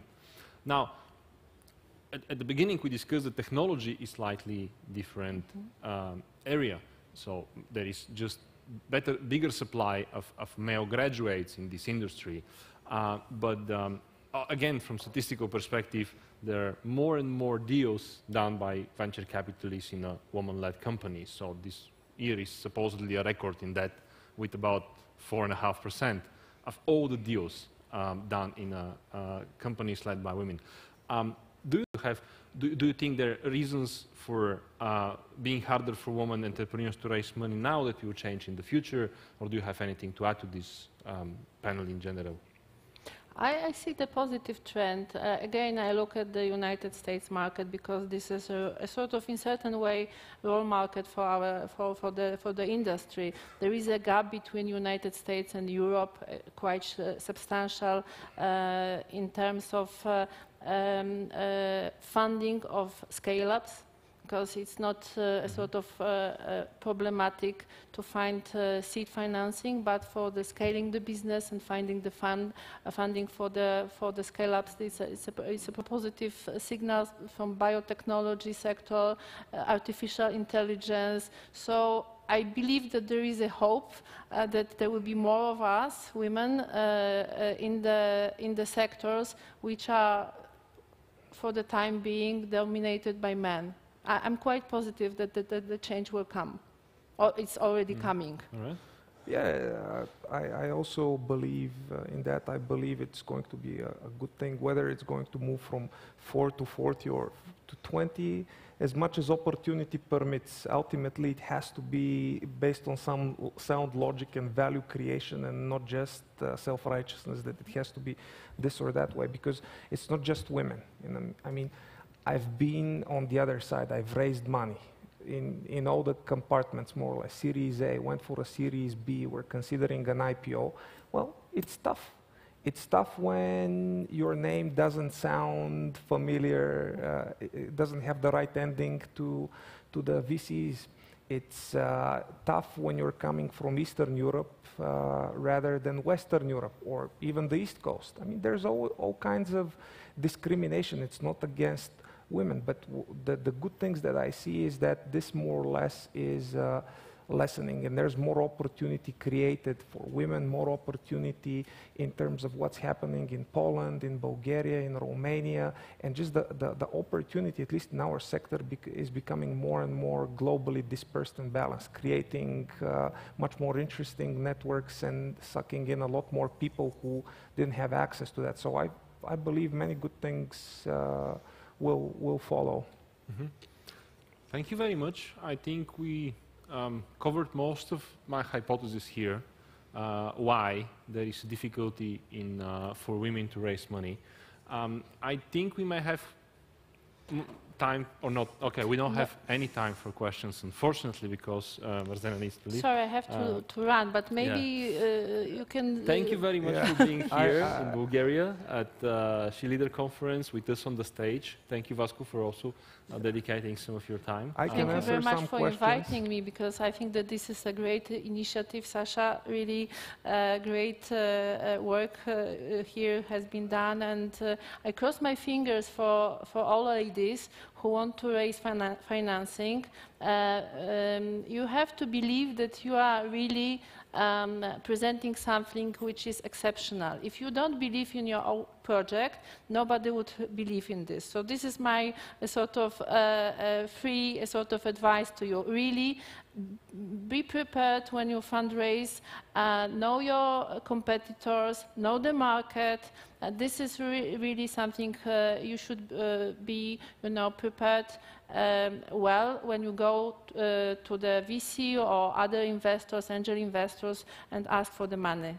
Be well prepared and be confident. Thank you very much.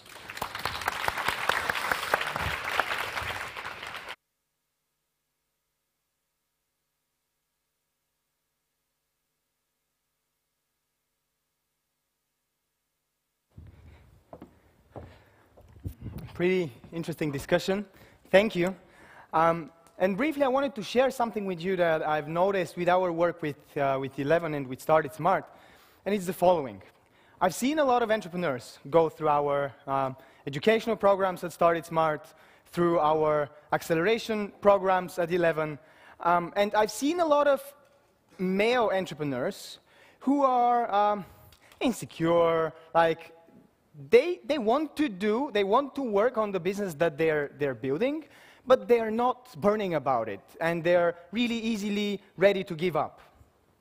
But I've never in my life seen a female entrepreneur who's shy, or who's not confident, or who's not ready to go through walls in order to build her business.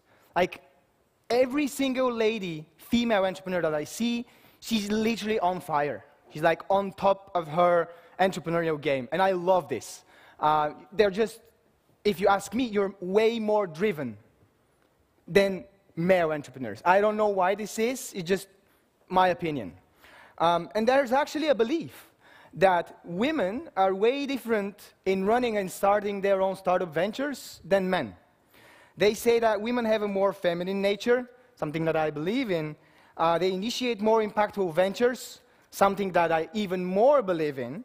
And is that true? Is a good question. That women entrepreneurs do differently.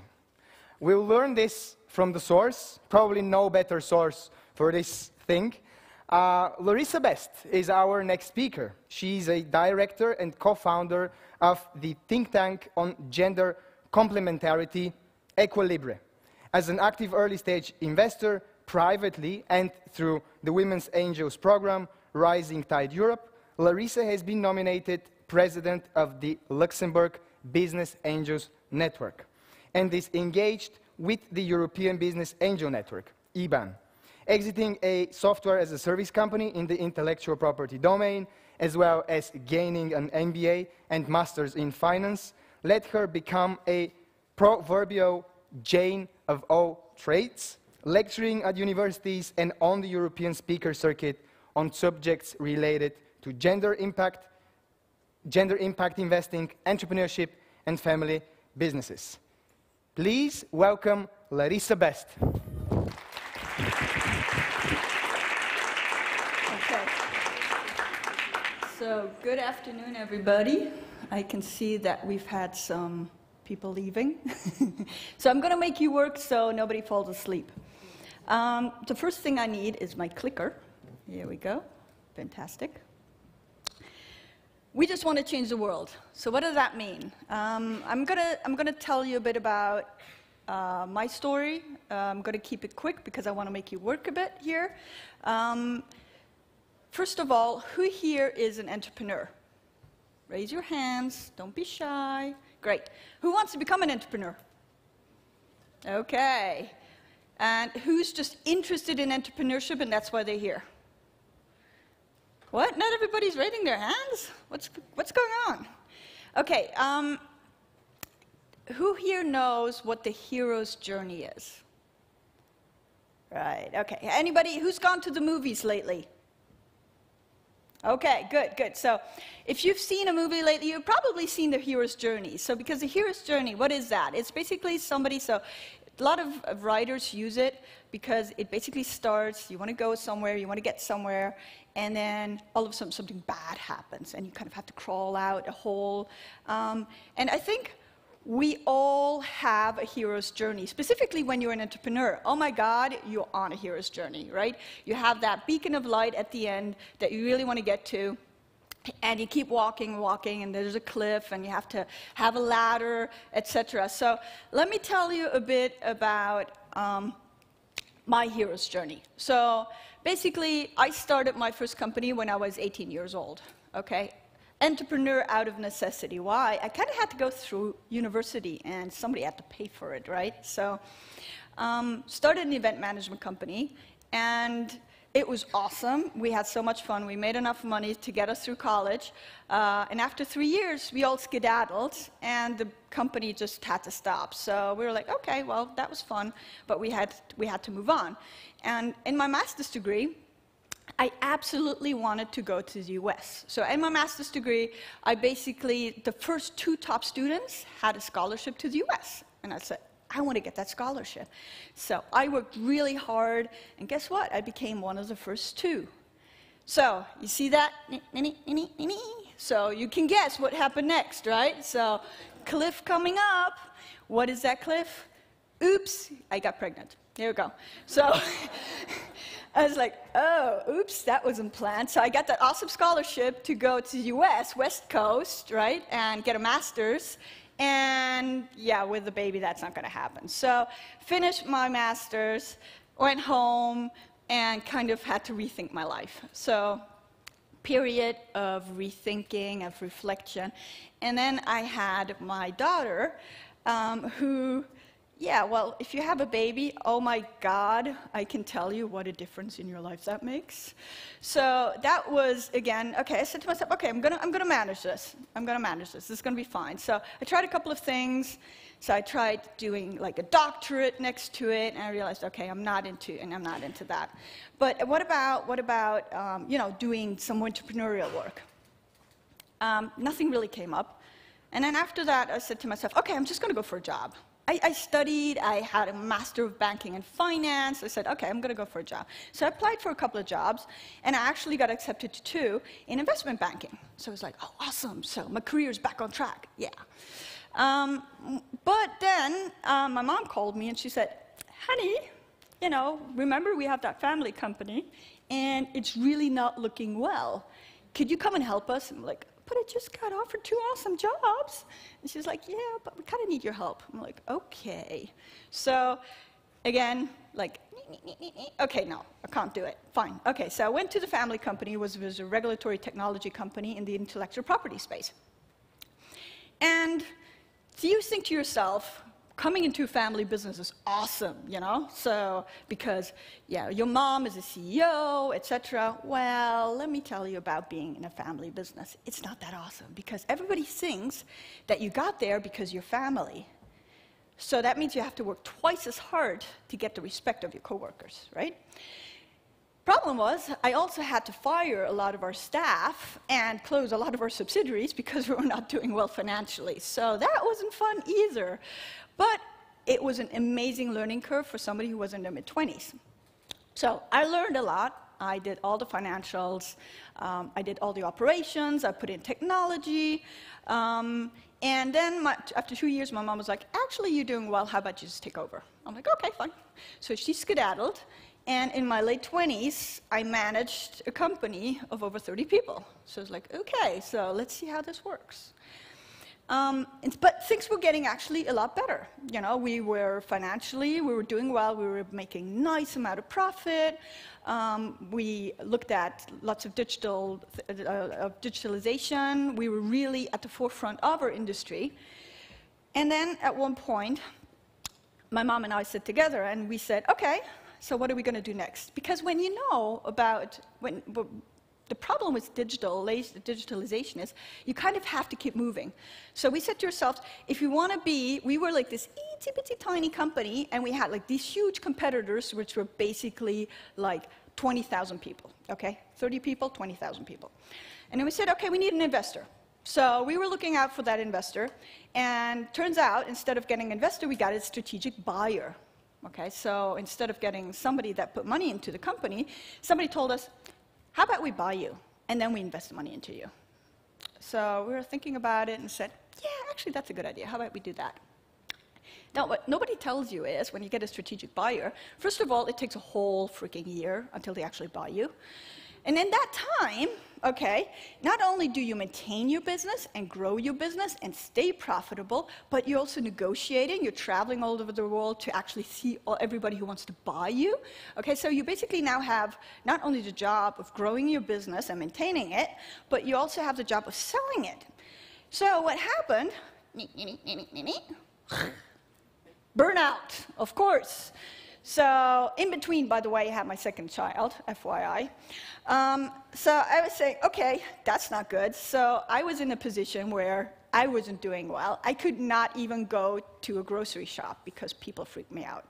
So, OK, 1 month out, reflection period. So what do I do next? OK, so it kind of sucked because we were in the sales period.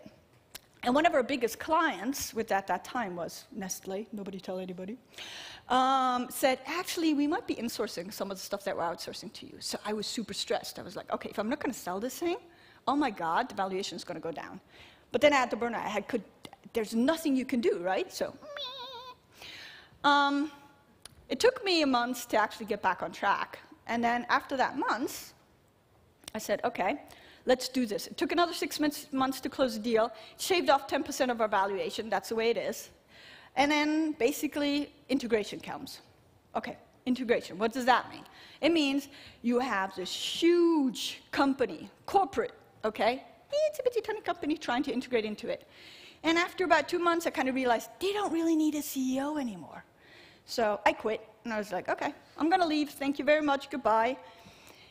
But at that point, beginning of my 30s, I was like, oh, OK, what can I do now? So I already accepted another job, but then this big corporate said, yeah, you know what, honestly, I think what we really want to do is we want to buy more companies like you. And you seem to be good at this. How about you come work for us? And I'm like, oh, that sounds interesting. Yeah, sure. So the New York division said, how about you do some corporate M&A and you'll be responsible for Europe and Asia? Does that sound cool or what, right? And I was like, yeah, that sounds awesome. I'm going to do it. So I decided to stay on, but in a different function. And then what happened was, first of all, I got acquainted to the fantastic corporate culture of a huge conglomerate. Ugh.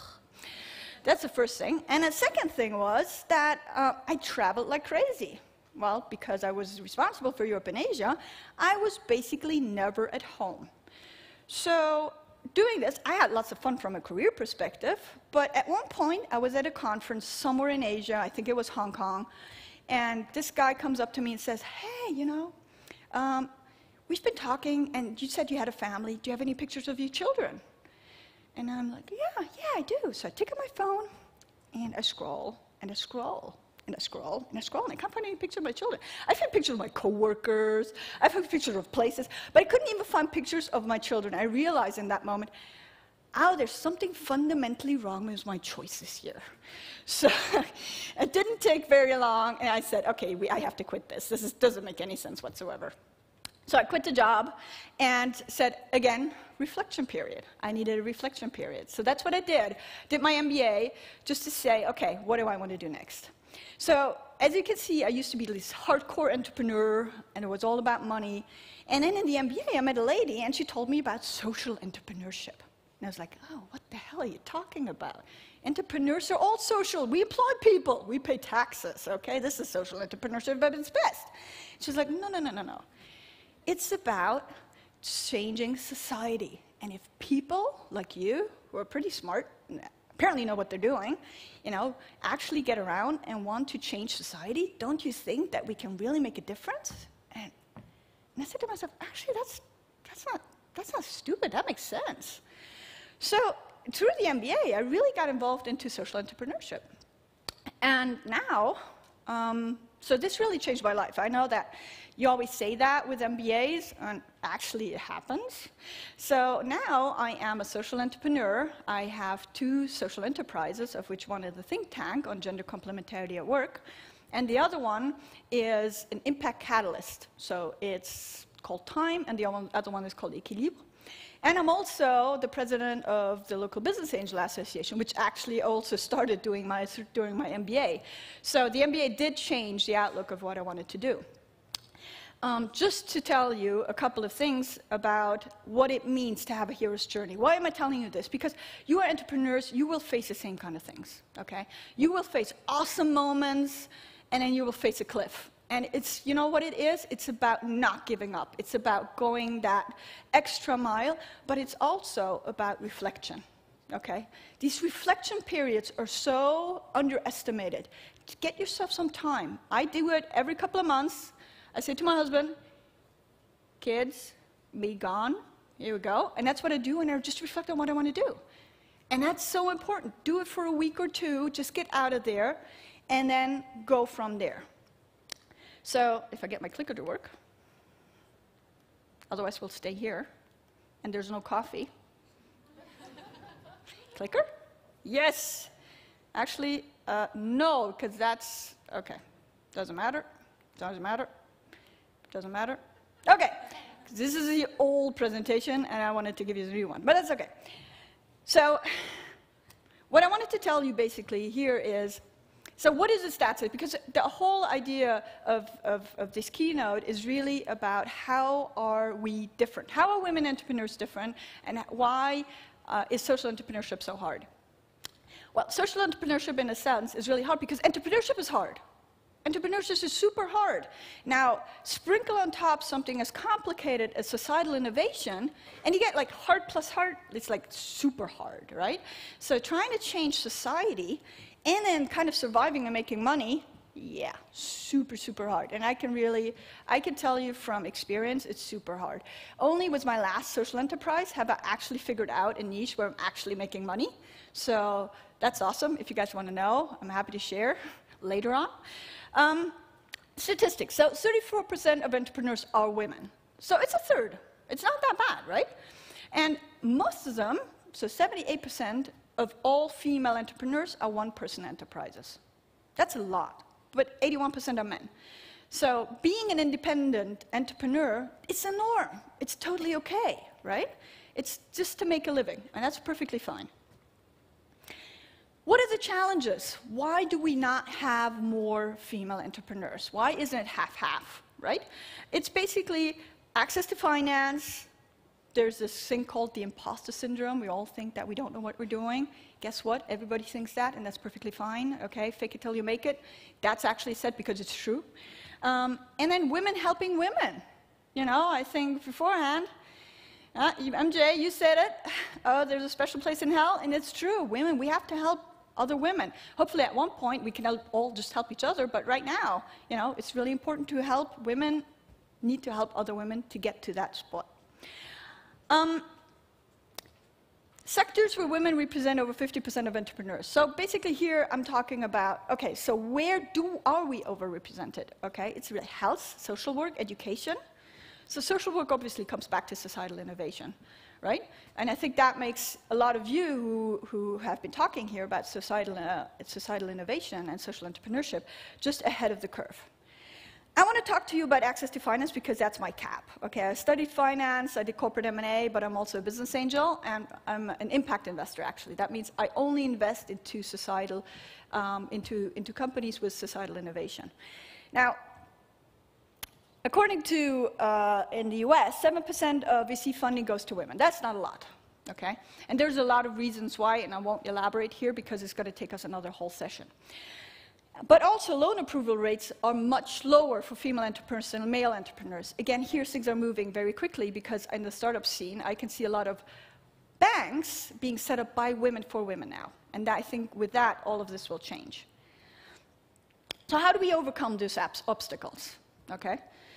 First of all, crowdfunding. Guess what? There's a 32% higher success rate for women in crowdfunding. We should all use more crowdfunding. It's big in the US. Why isn't it big here in Europe? Let's all go and create platforms for crowdfunding or use it more, or go on Kickstarter because apparently we're pretty good at it, right? Then business angels. So I just came back from a trip in the US, and actually, interestingly enough, there's a huge correlation, a direct correlation between female entrepreneurs and female business angels. So they're like both together, right? So the more women we have as investors, the more funding goes into female entrepreneurs. Kind of makes sense. And here, there's a lot of things happening right now. You have a rising tide, which is women investing together. You have the next wave. You have quite a few business angel groups for women coming together. And that will make a huge impact on female entrepreneurship and their access to liquidity. Then we'll talk about VC. Now, we just had them talking about VC. But female-led VCs are on the rise.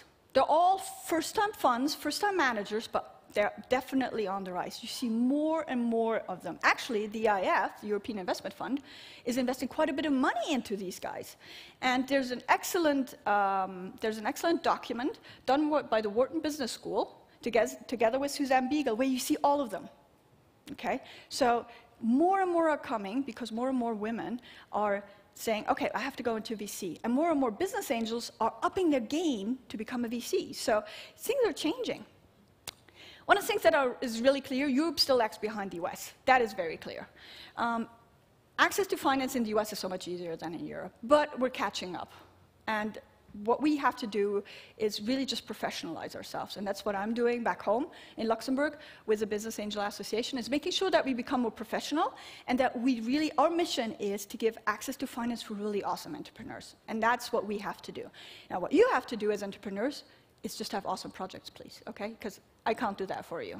But I can make sure that we have enough financing for the ones that have awesome projects.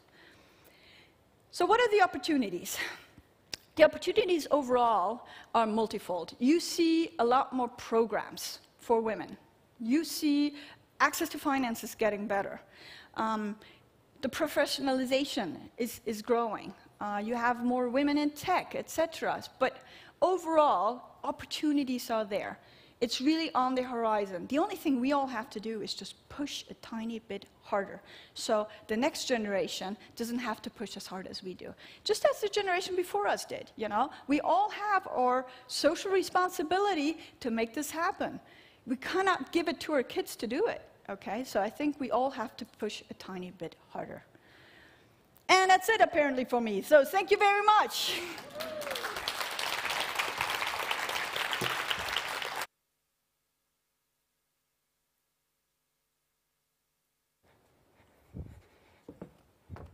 Thank you a lot. Again, a lot of inspiring stories.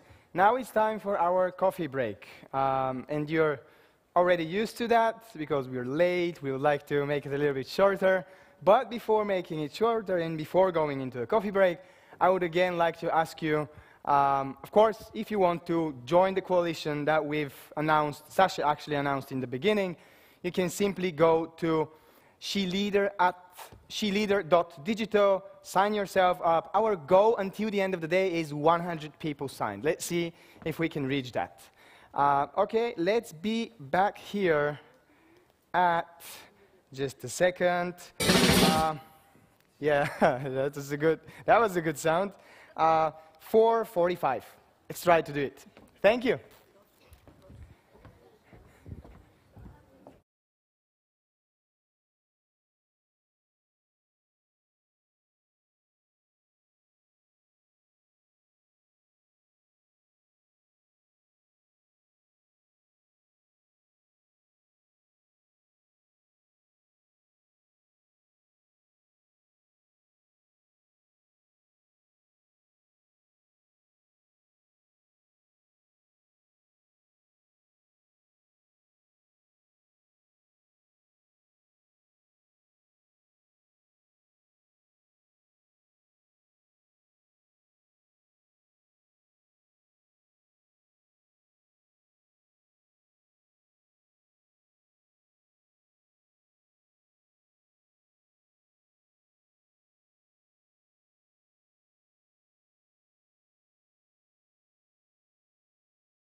Okay, perfect. We had a good coffee break. And what a better topic to talk about after a coffee break than a work-life balance. Balancing work and balancing recreational activities and rest. If you ask me, that's what work-life balance is. It is becoming the new trend to talk about work-life balance. Is there such a thing? Or is it nowadays work, or is it... Okay, yeah, it's difficult. So is it work-life balance, or is it work-life balance? It's difference. It's hard for me to explain it, but the next speaker for sure will be able. And how do women do if they have to be mothers, run businesses, and have social life at the same time? I'm really sure that it's really hard. It is my pleasure to present to you Lisi Toom. Lisi is personal branding consultant and owner of Personi Brandi. Is it okay? Yeah. Agentur in Estonia. She coaches and trains entrepreneurs, experts, and CEOs to reach their potential and gain the visibility they need to succeed. She has a 10 years experience in personal branding and MA in communication management. Currently, she is studying to become a psychologist and performance coach. She started her own personal branding training and coaching business 7 years ago, and she is the leading expert in the field. Lisi will share with us her personal experience on how to balance work and life, to gain confidence, to ask what one truly wants, and to design the life that fits each person's desires. And yes, she says that it is possible. Please welcome to the stage, Lisi Toom.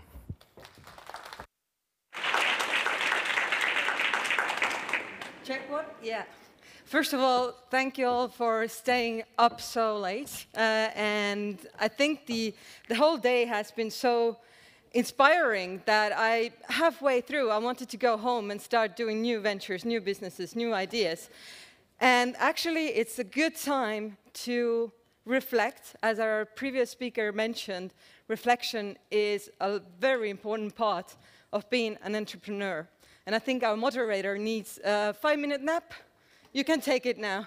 You know, when you're a very skilled hiker, you actually can sleep with 5 minutes only and then be refreshed. It's an irony that I talk about relaxing and taking time off and chilling, because I think 10 years ago, I would never put these words with my name. And as it was said before, I usually coach on performance, on presentation, the speeches that were here about why women are perceived as they are and not maybe as competent as they really are. And this is usually what I do. Also, the previous speakers talked about lifestyles. We all have different businesses, and that requires different lifestyles. We are in different positions in our lives. Somebody has kids. Somebody is interested in self-growth. Sometimes we are studying. Sometimes we don't know what to do. And this is some of the things that I actually help my clients to figure out. And mostly they are business people who think that business and work is the most important thing. And when you're a woman trying to build a business, then, as it was said earlier as well, you try harder because you think you have to try harder.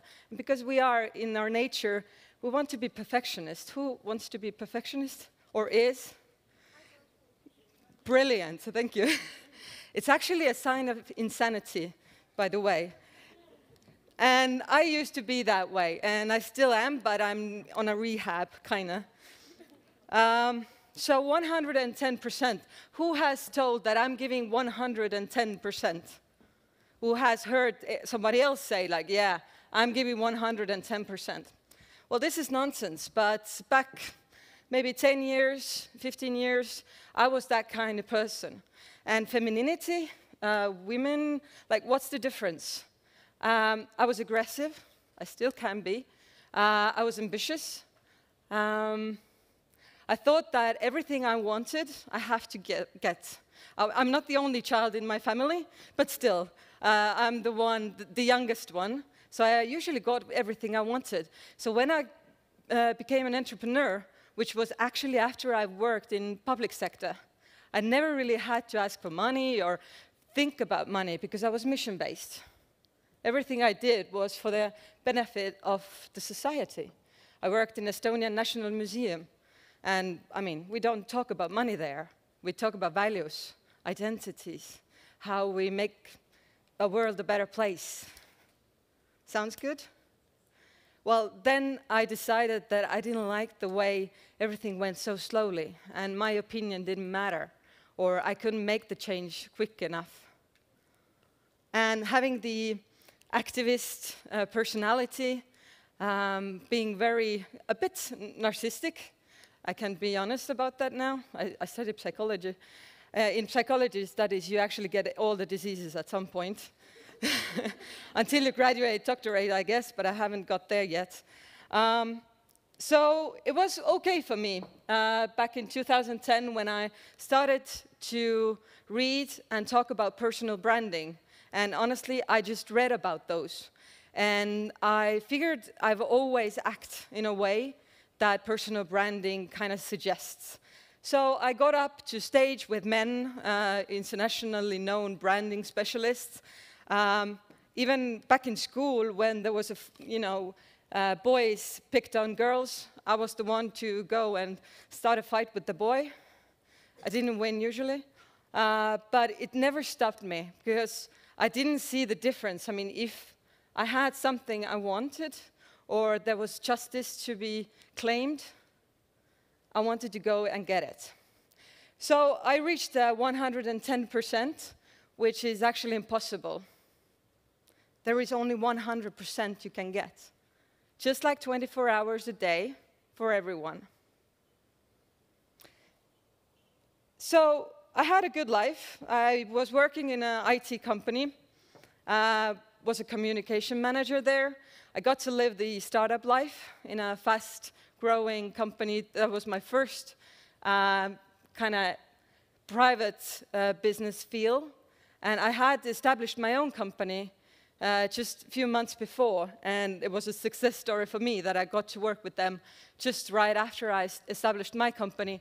And at the same time, I was doing voluntary work for conferences, and I was finishing my master's in communication. I had basically 2-3 full-time clients. And you can see where I'm going with this. A few years before this IT company, I started a blog, Life as a Holiday. And that was a sign I didn't notice. It was a sign that something had to be done. And in 2012, I felt strongly that it was time to make a change because I became, I would say, an ugly person, angry all the time. I didn't have private life. I didn't have hobbies because work is important, right? You have to give it all. And I heard this sentence, to do what you cannot not do. And for me, it was not to stay in Estonia, where I'm from, not to continue with any of the businesses. I did finish my master's, thank God for that. But I didn't want to continue as a volunteer anymore. I didn't really want to talk to my friends because I thought I'd tired them up already with all my problems and issues and how nobody understands me. So somehow, there's a long story, you can ask me later, I figured Ibiza is the place to go. Yeah, well, it's not what you think. I did go to Ibiza. I thought I'll go there forever. I took my cats, I packed my bags, I sold some of my things, gave everything up, and this was a thing I thought I cannot not do. There was no plan. There was no idea what I'm going to do. I had enough money to survive for quite a long time because I should have bought a flat. It was a reasonable thing to do, but instead I left it in Ibiza. They are very happy for that. So I went there. It was 2013, February, very cold. It wasn't hot at all. And for 9 months, I walked. Okay, not every day, but obsessively. A personal trainer there asked quite early on, what is it that I want to do? What is it that I can do? And what is it that I will do? And the answer for me was, I wanted to walk at that moment, just walk, to relax, kind of meditation. I could do marketing because that was my skill, blogging, presenting, and I wanted to change something, at least in me or somebody else. So I started blogging about walking in Ibiza. Who has heard that?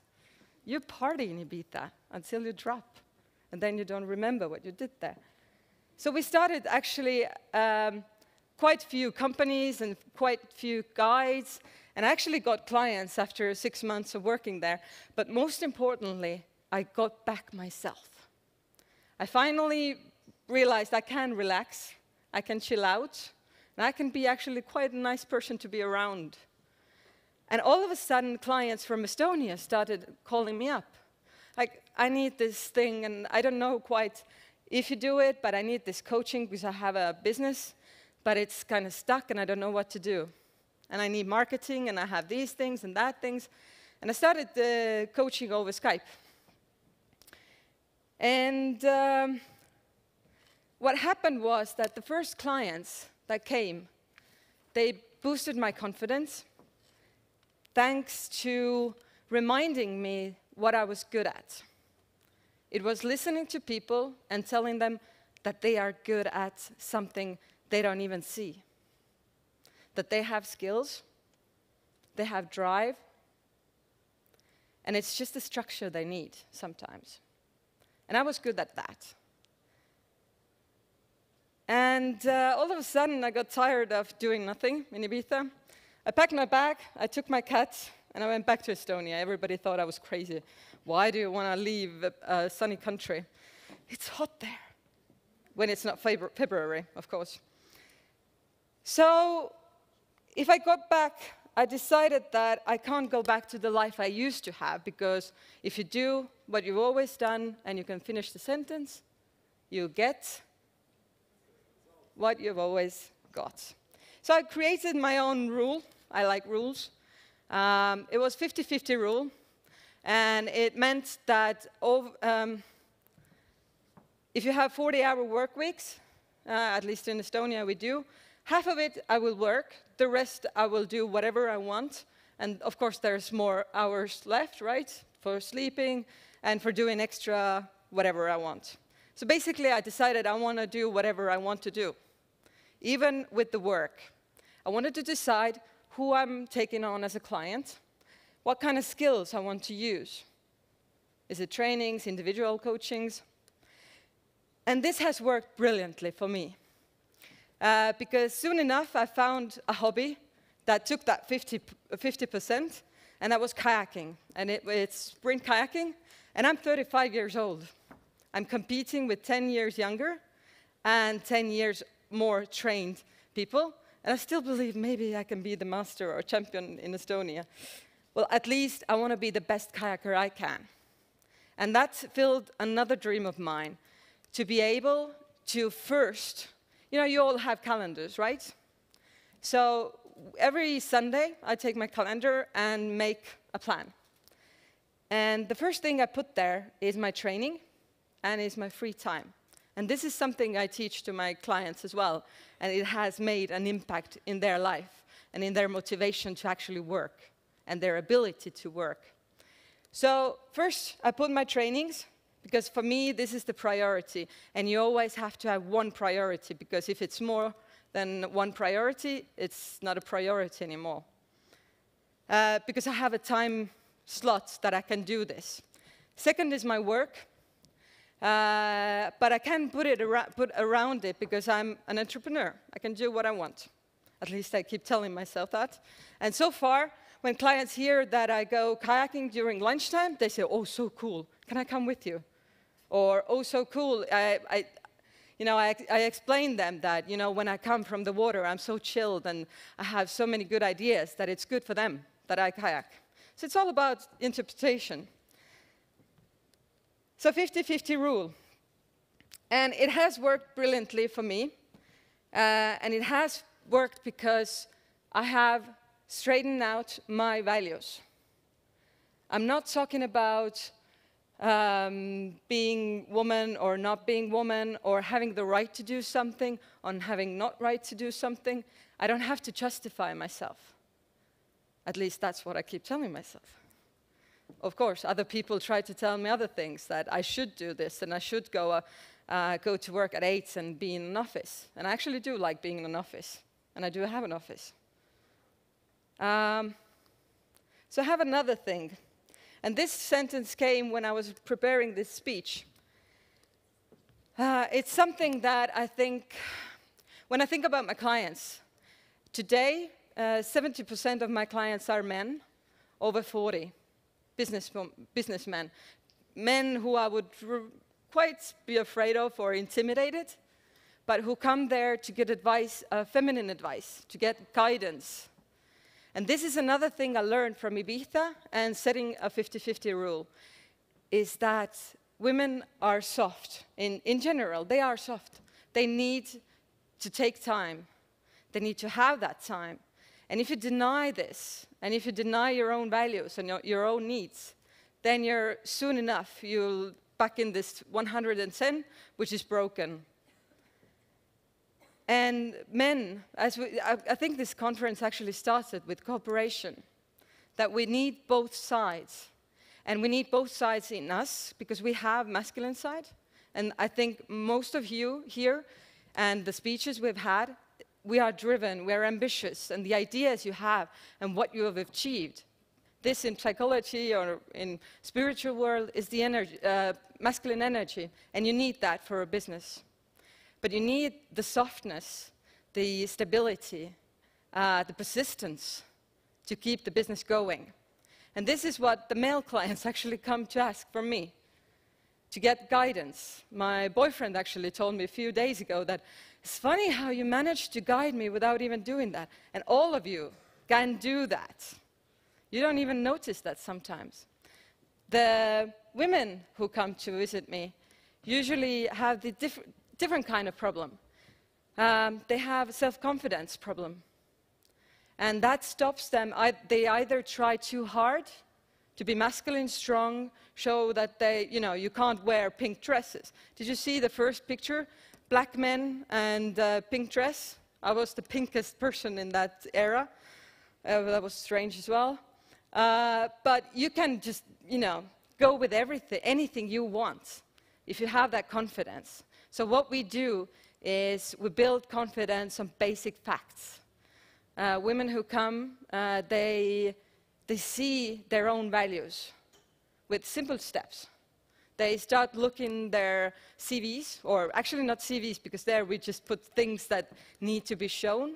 But in fact, if you look at your life, you have so many facts that show how great you are, what you've already done. And I'm not saying achieved or being successful, because these are terms that are different for everyone. And if you say you have to be successful and achieve something, it might not be the right thing for you. But you have to figure out what skill sets you have, what's your strength, and what are your values. And if you figure these out, then it doesn't matter if you're going to your boss and ask for a raise, or if you start an enterprise and go to funders, or to your client meeting. If you base your presentation, your life, your lifestyle on your values, then you can do whatever you want. And I think this is the most important thing that the whole conference actually has told as well. It doesn't matter what gender you are, if you stick to the values and what needs to be done, then it's very easy to influence other people. But the first thing you have to do is figure it out in yourself, change your whole calendar through that, the people you meet, the things you do. And you can look at your calendar and see if this supports you. Another fun fact to finalize this, I'm also studying sports psychology. And while I was training, last year I tried what it means to be a top athlete. I took 1 month where I didn't have to work, I didn't have to go to school, I didn't have any responsibilities. And 1 month to do exactly what my trainer said: eat right, sleep, and train. And I did exactly all these 3 things. And soon enough I realized that if you don't sleep or take time, there always had to be one day where you don't do anything. And I'm not thinking multitasking, that when I'm not training, then I'm doing work. No, that's also doing something. A day in a week that you don't do anything. There's a saying in sports psychology that the biggest threat to sportsmen is that they burn out, just as we. And if you're burned out, you can't come back from there. If you're overtrained, it's the end of the career for a sportsman. And if your identity is attached to being a sportsman or an entrepreneur, you're done. So it's very important to stick to resting. And there's a saying that it's better to rest for 3 days than go to training 1 day early. And I want you to try to implement that in your lives. Whenever you think that there's still one thing you have to do and it's middle of the night and you're actually just dropping and you want to go to sleep, then go to sleep. You'll feel better in the morning. Thank you.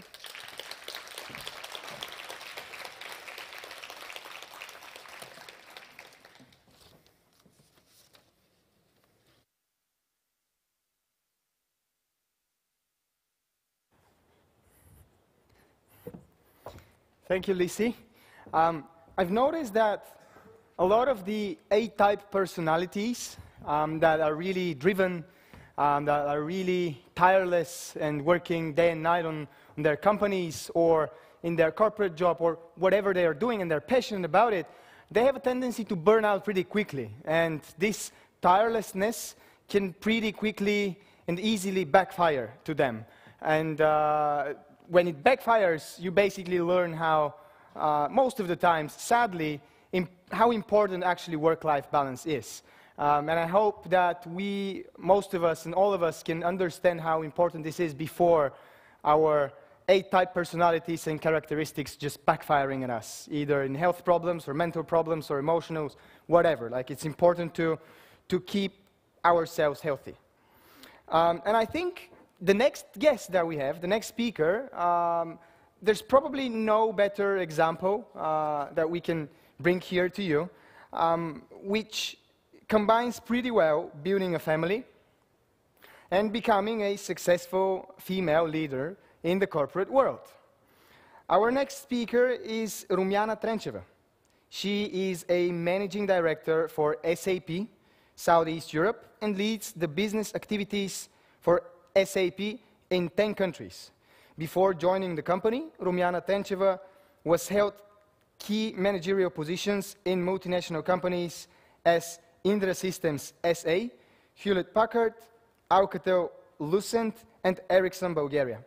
She has a BA from the American University in Bulgaria and postgraduate specialization from Duke Corporate Education USA and MIT Switzerland. She is also a super successful mom of 3 kids and is proudly sharing that she did it all with a lot of sleep. So let's welcome to the stage Rumiana Trencheva. I don't know. Thanks, Nikki. This was no pressure at all. So, first of all, obviously, I am burnout. I don't have voice, okay? So, bear with me. Thank you for the occasion, Sasha. I believe this is extremely important to have events like this. I'm sorry that I missed the part before, but I was at an event, the American college in Sofia, where two girls were organizing an event, and it was The Power of She. The room was full of 150, really how much? More than 150 girls and boys. And I told them something which I would like to tell you also today. You are privileged, you are lucky. In my time, there was no discussions like this. You are extremely lucky. Your generation is experiencing really great luck. Even more, until 2 years ago, I was not aware that there is the, how they call it, the glass ceiling. And I was going to events and saying it until I read a book which was saying, if you say it, you definitely have a big problem. A little bit about what Liz was saying in front of us before. We cannot be changing things that we are not aware of. The fact that all of us are talking, the fact that we are aware that there is a problem, the change has started. So once again, amazing event, and I believe that through such events, when we start to be aware of the problem, only then we are going to change it. So I have a very strange title of the presentation, but don't worry, I don't have slides, which is also another confirmation that I'm overburnt and didn't have time for them. The title of the presentation is a little bit strange, but when Evelina sent it to me, she said that I probably did it with a grace and sleepless nights, and I responded to her, no, actually I sleep a lot. And she put it there, and I really realized that the title is here. But even if this title didn't keep a lot of you, actually thank you for staying until the end of the event almost to hear about what I'm about to say. And then Evelina told me, tell us then how you did it. And I really put some effort, mental effort, to note it down how I did it. And I came up with not a lot of things, but 5. So today I will share with you 5 things that really are helping me, have helped me so far to do what I'm doing. I don't know if I'm successful or not. I don't believe that I'm a perfectionist, and this is, I understand it as a big strength that I have. So the first thing that really helped me do it was having trust. I had trust in myself that I can do it, that I can be a senior executive of a multinational company, at the same time be a mother of 3 and a loving wife. I had the trust of my husband, and I trusted that he is going to support me. I trusted that my kids will be okay, and that eventually also they'll understand, or even might appreciate the role model thing that they have. So I trusted my kids also. I trusted that this corporation deserves all the sacrifices that I'm going to make. Because at the end of the day, women and men also in senior executive positions make a lot of sacrifices. So you better trust that you do understand that this company deserves your sacrifices. I also trusted that my personality, the way it is, can be accepted in the working environment. I don't believe that I am a perfectionist, and I don't expect that people see me perfect all the time. I believe that the right leaders are the ones who are authentic by itself, but not perfect. And I trust that this is a great power if you can bring it to the working environment. The trust in your real self, who you are. This is immense power. It doesn't matter if you're a woman or a man, but trusting that who you are is okay, is completely enough, and a very good starting point for any success in life, in private and in working environment. So this was the first thing that I wanted to share with you. Have trust in yourself. The second thing is I did it, and I'm doing it every single day with a lot of discipline. Do not believe and do not trust anybody who is telling you that they can do or move ahead without changing something. When you are promoted to a position, you need very quickly to understand how I handle all the traveling so that I don't burn out, so that I spend time with my kids. You better have a very good discipline with who you meet, how you interact, and above all, what you think. Don't judge, don't ask yourself to be the perfect mother, because you're not going to be.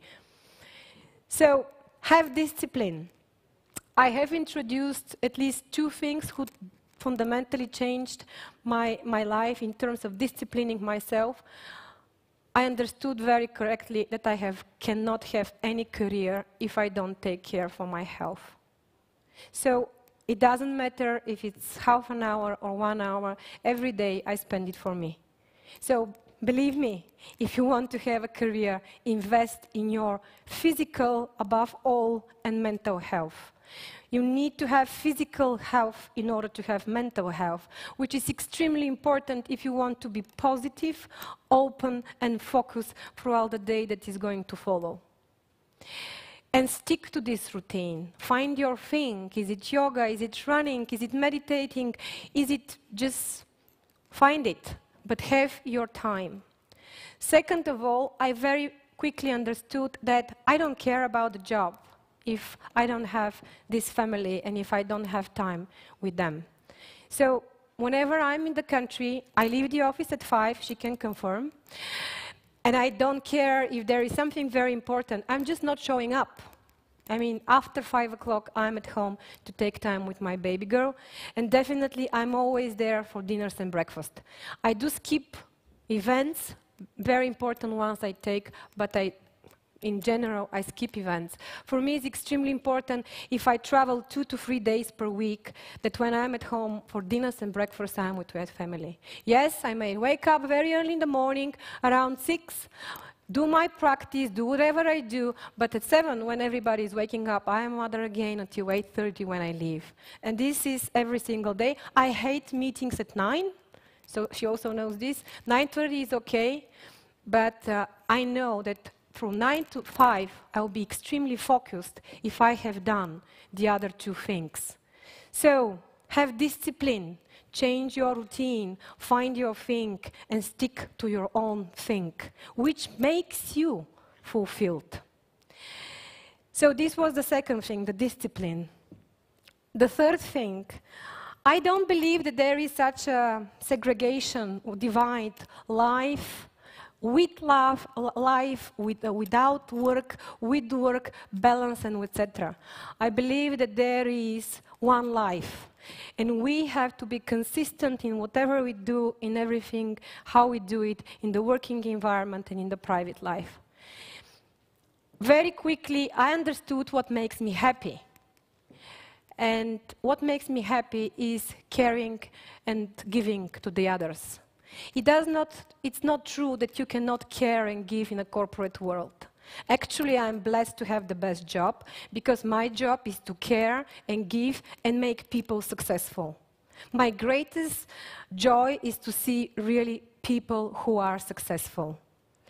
But you know what it means, caring in a corporate environment? It takes a lot of responsibility, because in corporate environment, you need to create a special routine, and it's called to challenge and support. This is the only environment in which human beings can grow. It doesn't matter if they're colleagues of yours or they're customers. You need to have a very consistent approach that you have to challenge the people working with you, for you. And this is a very difficult process. It's a little bit close to bringing up kids. To challenge people in a very safe environment means that you do understand the responsibility of this event, and you have to trust that the person on the other side can go with you for this process of challenging and going the extra mile. But then always, after the challenge, you need to support. So I did it with a lot of caring, a lot of challenging, and a lot of support in a corporate world, and I'm extremely happy that what I do is actually what is close to my personality and to what is meaningful for me.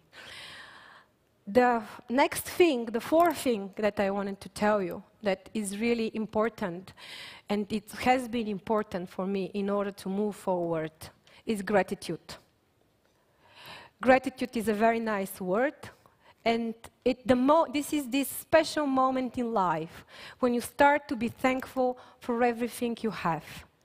To be thankful for having the right nationality. I'm extremely grateful to have the right nationality, to have been born here, to have the right education, the right teachers, the right universities, the right and greatest parents and grandparents who developed me as a personality, who actually are, in a way, the people who created my weaknesses and my strengths. But at the end of the day, I'm grateful for whatever it is. I don't want to be perfect in any way, but gratitude is a very liberating moment. Above all, what I'm grateful for, and what I also shared with the girls and boys at the American College today, be grateful for all your mistakes. Be grateful for all your failures. My biggest learning in life came after big failures, after big mistakes or wrong choices, which taught me that actually life is something very interesting. Life is like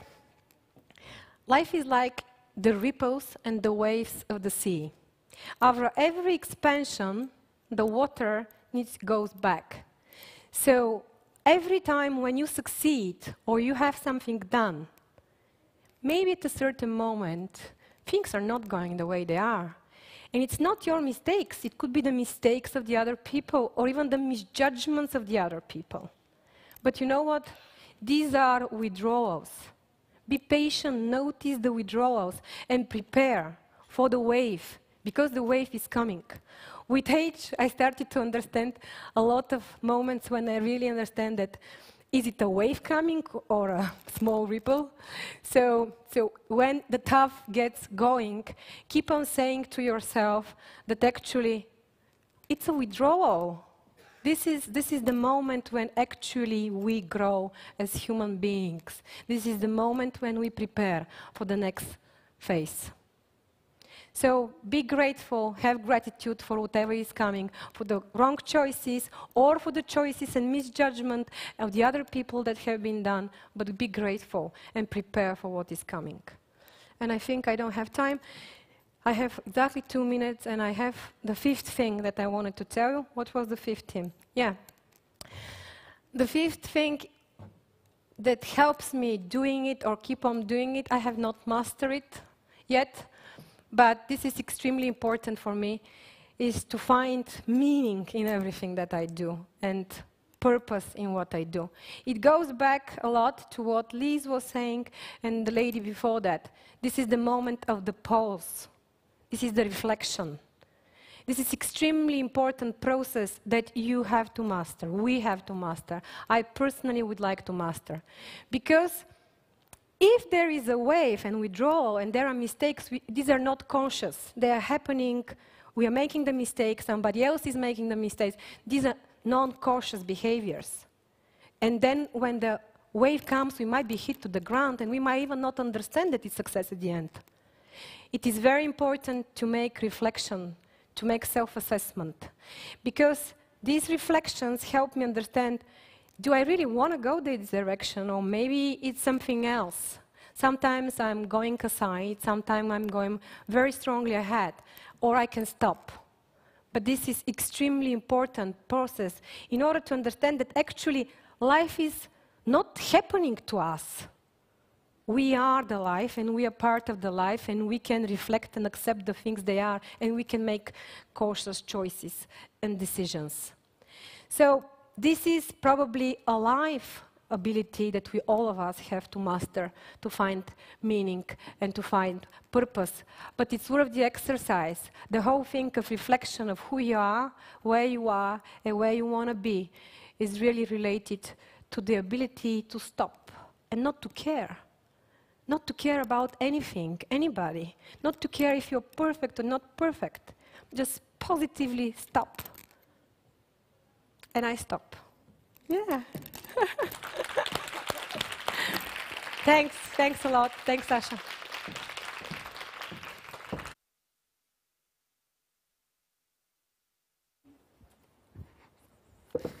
Thank you, Rumiana. I think each and every one of us can only learn from these tips. For me, would for sure implement a lot of things. I really love the part where you get earlier than the rest of the family. You do the things you have to do, and then when they wake up, it's time for them and with them. And this can be applied even if you don't have children, family, kids, or you just have a partner that you want to devote more energy and just spend more time with. So thank you for this.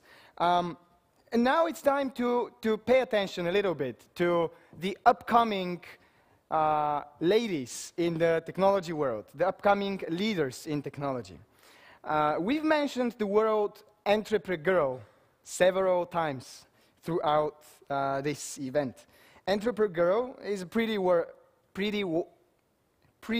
weird word, right? But cool at the same time, at least I like it. And after you meet our next speakers, you know that it's much cooler than it sounds. They are much cooler than the word.